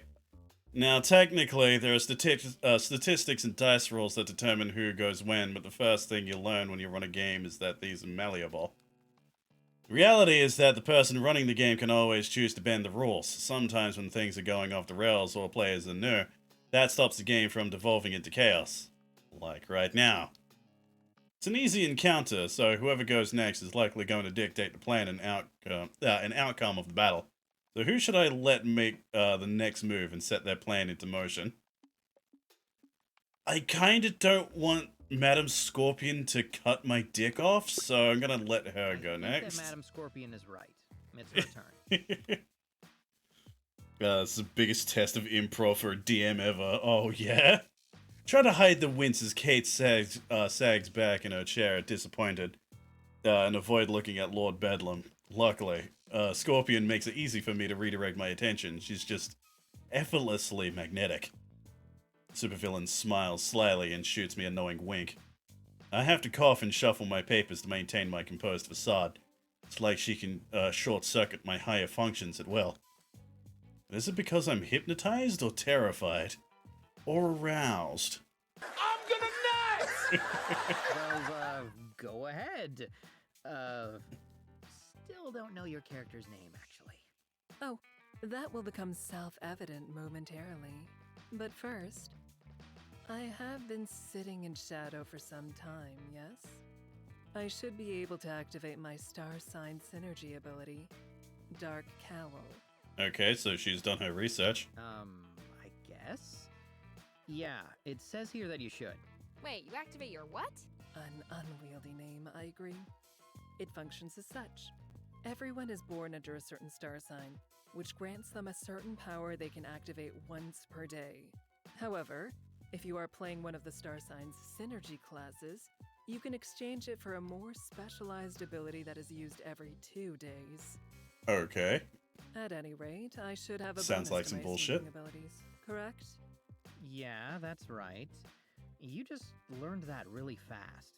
I'm surprised. Why, it's just as our dear Kate said. You can learn anything if you put in the research. Now, let's begin the slaughter, shall we? I stab the nearest 2 soldiers in the back. Like, of course you would play the rogue and, min-max this shit. Turned into a slaughter, alright. Not that I intended the first battle to be a struggle. Wouldn't do that even for my normal crew. Some people like tormenting their parties, but that's not really my bag. We'll get our asses kicked enough in the real world. Spells and Swords, we get the chance to live in a world where we do the ass-kicking for a change. It's a nice fantasy, even if that's all it is. By the time the imaginary dust settles, the soldiers have been thoroughly trounced by the party, and a few even more thoroughly tormented by Madam Scorpion, but honestly, was that really a surprise? Way to go, She's a everyone. huge min-maxer, We really yeah. came together as a squad and got those tasks done in no time. Did you refer to those human beings we killed as tasks? Because I don't really care, obviously. I'm incredibly desensitized to violence. Because I'm super violent, as you can see. Well, definitely not as violent as you, though, mysterious knife-wielding stranger. I didn't know people had so much blood. Hey, I know all about blood. It's in my name, Scarlet Raven Blood. That does sound like the name of someone who knows all about blood. Oh, let's compare. What's your name, ma'am? Blood. McBlood. Everyone turns towards Scorpion expectantly.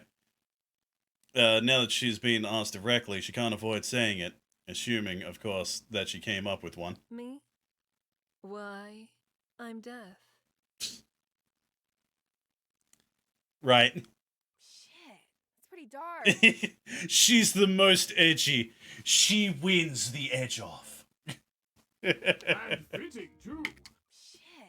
Oh, I accidentally bumped the thing and it went back. And fitting, too. You acquitted yourself well, Lady Death. Well fought. Thank you. I'm simply glad that I got a chance to... A chance to? Alright, she turns against me with a wolfish glint in her eyes and smile to match. I smile back nervously. Even when she's thanking me, it feels like a prelude to murder. All right, look at that. You won your Fucking first hell, battle. You dude. introduced So yourselves. much edge it hurts, Basically yeah. a full-fledged party now. Really? Just like that? Just like that. Excellent! Then let us proceed with our quest. We must root out and destroy this threat to the Lifesbane family name post-haste. Whatever that threat is exactly. We should probably find that out. Good idea, sir. Luckily for you, you may have your answers soon. For as the dust settles, a wizened old man picks his way through the carnage, waving towards you. He calls out, "Oh, thank goodness you're alive, Lord Lifesbane. I was worried those ruffians would strike you down before I could find you. You see, I have something vitally important to..." I stab him.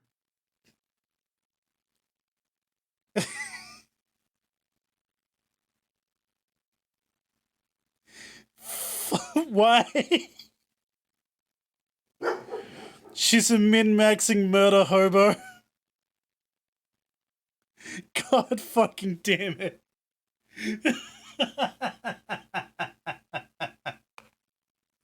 You what? I mean, sure. Life's pointless anyway. Oh, fucking But lord. he was about to tell me vital information about... Stanley, roll the dice. Oh my lord. I glance at Lord Bedlam and shrug apologetically. It's a fair action. Can't really stop her, so with some hesitation I roll for the old man. Oof, that is one very dead old guy. Damn. Your knife goes right through his heart, killing him instantly. Naturally. Next, I clean my blade and search his pockets for any kind of note or parchment. Jesus, tap dancing Christ. I frantically glance down to my notes. Can she read them? Or is this sort of, was this sort of thing just predictable for a supervillain? After taking a second to confirm the man's inventory, I turn back to Scorpion. You find a letter addressed to the man from Lord Archibald's long-lost younger brother. He has allied with the Kingdom of Stoltorum to steal the Lifesbane family throne, and sent this man here to lead you astray, in case the attempt on your life failed. By the demon god Carnanthium! What a shocking twist! Betrayed by my own flesh and blood! Jesus Christ. Lord Bedlam continues his monologue, but I find it hard to pay attention. Instead, I'm staring back at my notes. No, she couldn't have read them.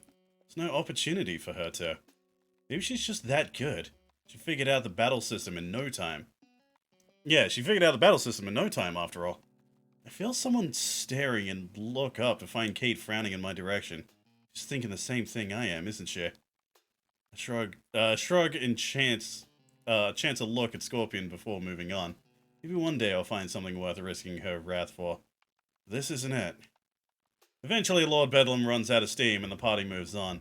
As time passes, they grow more comfortable with the game and each other, and even when I give them a challenge, they tear through it. It's something of a bloodbath as Madame Scorpion's character continues to take charge in battle.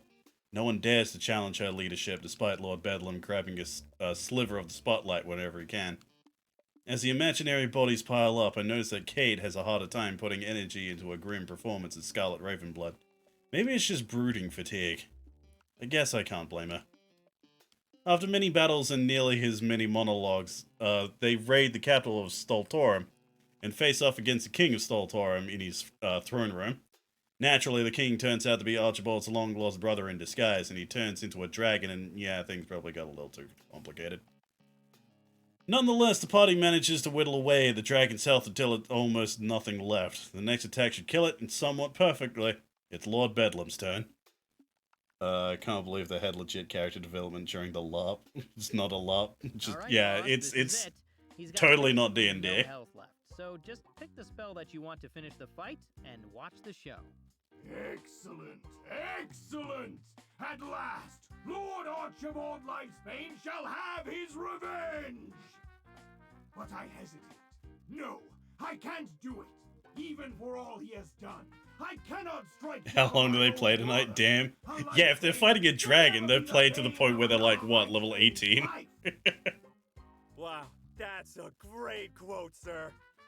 You should write that down. I'd use a coffee mug with that on it. We all know you would, Dave. But anyway, boss, if you don't kill him, what do you do? I cast Cage of Lightning on his beastly form, locking him in place. I'm sorry, my comrades, but this is the best I can do. Someone else must strike the final blow, but I must leave it to fate to decide his, fate. And by fate, Boy, I wonder who's gonna do it. One by one, everyone turns to look at me. Ah, crap, not again. Oh, okay, sure, just give me a second. I frowned and flipped through my rulebook. I was surprisingly humble of Lord Bedlam. I don't know who should go next. Deciding my turn wouldn't be fair. The role feels wrong under these circumstances. Just pick yourself, Stanley. I'm sure you'll make the right decision. Yeah, I trust you, buddy. Just think of what your supervisor would do. Yeah, let Kate do it, Okay. yeah. If you guys think that's fair, I'm cool with it. No pressure, Stan. We won't hold a grudge, right? Dave murmurs something non-committal, and Scorpion lets out a judgmental sound. Definitely does not sound like grudges are off the table. Oh well, no sense putting it off. All right, the person who gets the first try at dealing the final blow is...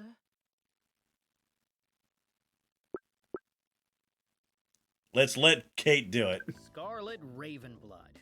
Go get him, you little edgelord. I would say I'm more of a Lord of Darkness, but alright. Say, Stan, how many times have I brooded in this game? Let me check. By my notes, 37 times. Jokingly, I've been keeping track of each time Kate's character broods, and rolling each time. Mostly did it to tease her later, but looking at her thoughtful expression, seems like she has something in mind. And how many of those were after I learned Dark Meditation? Well, you learned that at level 3, so 29... Oh, I see what you're doing. That's sneaky. Underhanded, even. I really shouldn't allow it. Bet you will, right? What makes you say that? You're smiling too much to actually be mad about it. How do you know? My eyes could be entirely serious behind this mask. Oh, for heaven's sake. Do get on with it, Stanley. Oh, right. Jeez. Sorry, ma'am. I hide behind my cardboard divider to start gathering dice. Normally, Madame Scorpion is so calm when she's threatening my life, but she's actually lost her cool there. Apparently, she's not a fan of our banter. For her part, Kate doesn't seem concerned. If anything, she looks a little smug. Several rolls and calculations later, I come up for air. Holy shit. You've stored 351 points from Dark Meditation. That's more than 3 times what you need to summon the power of a dark god. I've never seen someone with that much. That's a lot of brooding. Well, I was saving it as a trump card, but since we steamrolled everything and this is the end of the adventure, I'm gonna spend it all at once. Seriously? Alright, in that case, do whatever you want. You're way past the rulebook at this point. That's what I was hoping you'd say.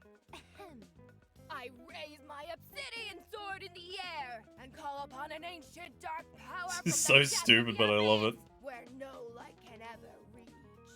Hear me, O deepest darkness! I, your champion, call upon your power. Unleash the So blackened fucking flames stupid. of your hatred so that I may destroy my enemies in the most wicked and stylish way imaginable! Pitch black flames swirl around my sword like a tornado of hate. We get it. They grow and rage until they form a giant swirling ball of flame. No, an orb, which I cast down upon my foe. With this power, I send you into the foul, unfinished basement of hell, Cretan. Jesus. Now be done! I don't think I even need to roll for that. Do it anyway. The giant burning orb of flame hits the dragon square on the Roll it stomach, anyway. It's turning always it hyped dark. to see how much All damage that's you do left to is a something. smoking stub where its head used to be, leaving its body to fall limply to the ground. Congratulations. Bravo! Bravo, I say! Now that is a proper finale! Are you sure we can't convince you to be part of Team Bedlam full-time? Your sense of theater would fit perfectly with our organization. It was an I love this fucking adequate game. performance. I love it so much. I'll say super adequate. Way to go, Kate. Aw, thanks, guys. I did my best to make it a fitting climax. We've had quite the adventure. We deserve to go out with a bang. And thanks, Stan, for letting me just cut loose all game. It's been fun. I haven't felt this creative since I stopped writing my... Secret. Oh, sure. No problem. I've had fun too. Glad I could help you unleash your inner poet. It helps that you got so into it. You had a real wild look in your orbs by the end there. See? Now you're getting the hang of it. Isn't that so much more fun to say? A little. And on that note, that concludes tonight's Spells and Swords adventure. God, that must have been so goddamn stressful. Brand new party before. Nice job. Oh, it's over? Well, yeah. You defeated the dragon / Lord Archibald's long-lost brother, and that's that. Not really much else to do. Nonsense! There's always more to do. The tireless work of Lord Bedlam is never done. Or Lord Lifesbane, for that matter. Why, I have a whole county to get in order. Yes, Stan, he's got a whole country to worry about. That's plenty. As a squad supervisor, I would know how tough that is. Jesus Christ. The country is at least 6 or 7 squads worth of people. Maybe 8. So, you want an epilogue or something? Yeah, an epilogue! That's perfect! I think? Yes, an epilogue will do nicely. The legend of Lord Archibald Lifesbane deserves to be wrapped up with grace and aplomb. Wouldn't you all agree? Sure. After all, a dark paladin's Of course, the brewing supervillain that's never built a died. career in It is internet infinite, argument like the doesn't black get pit it. in the depths of my soul. I have other matters to attend to. But if all of you are staying... Oh, it's okay, ma'am. If you need to take any notes, I could forward them to you in the morning.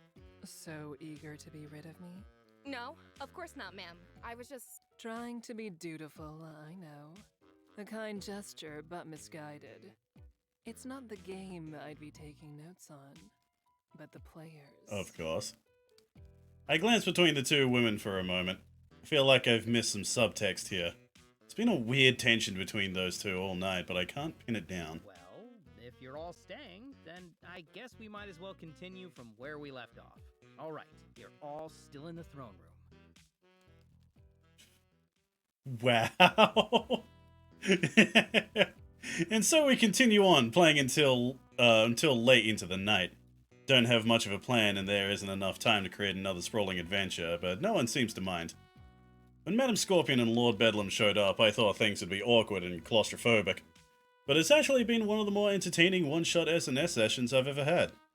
Sure, every now and then there would be a very real fear that Scorpion was about to decapitate someone, but hey, that's how this whole henchman thing goes, isn't it? And you know, some nights it's really not so bad. Could have really used that extra cash, though. Oh, that was amazing. That was fucking incredible. Oh, goddamn. Applause for that chapter. That was amazing and painful as shit. Oh, God.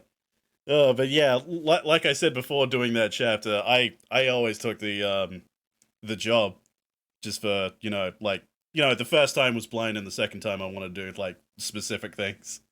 But yeah, goddamn. That was a treat. That was an absolute treat. Oh, God. You can tell the team has played D&D. Oh, yeah, definitely. Oh, that was so much fun. So, yeah, if that interests you in, like, even the slightest, I highly suggest picking up Henchman Story. This game is fucking great. Like I said in my review, I rarely play visual novels. Like, I think the last visual novel I played was like 5, maybe 6 years ago. But yeah, I rarely play visual novels. I barely finish them. But, like, this one I finished twice and I wanted to play more. And, like, I still find more crap that I just, like, fall in love with. This game is, like, really well done. It is way more well done than I was expecting, not gonna lie. So, yeah. Check out Henchman Story. It's on...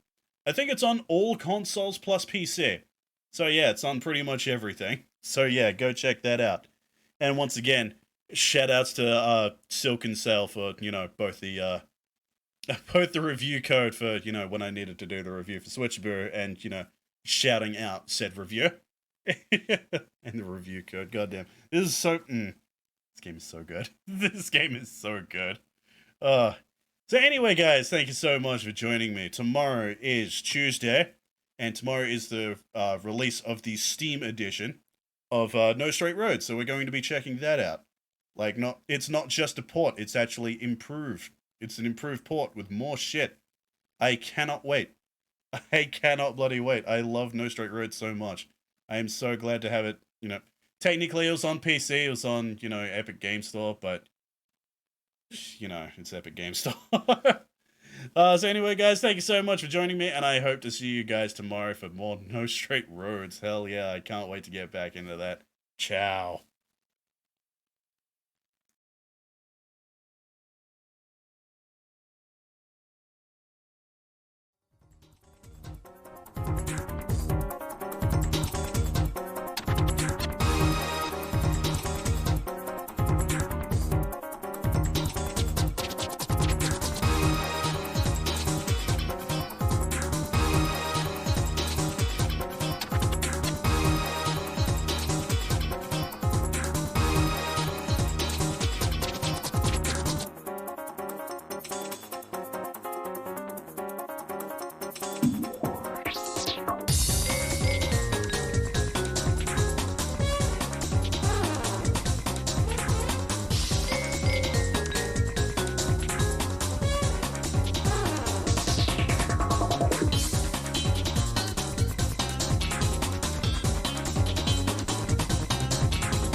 Based as fuck! Yes!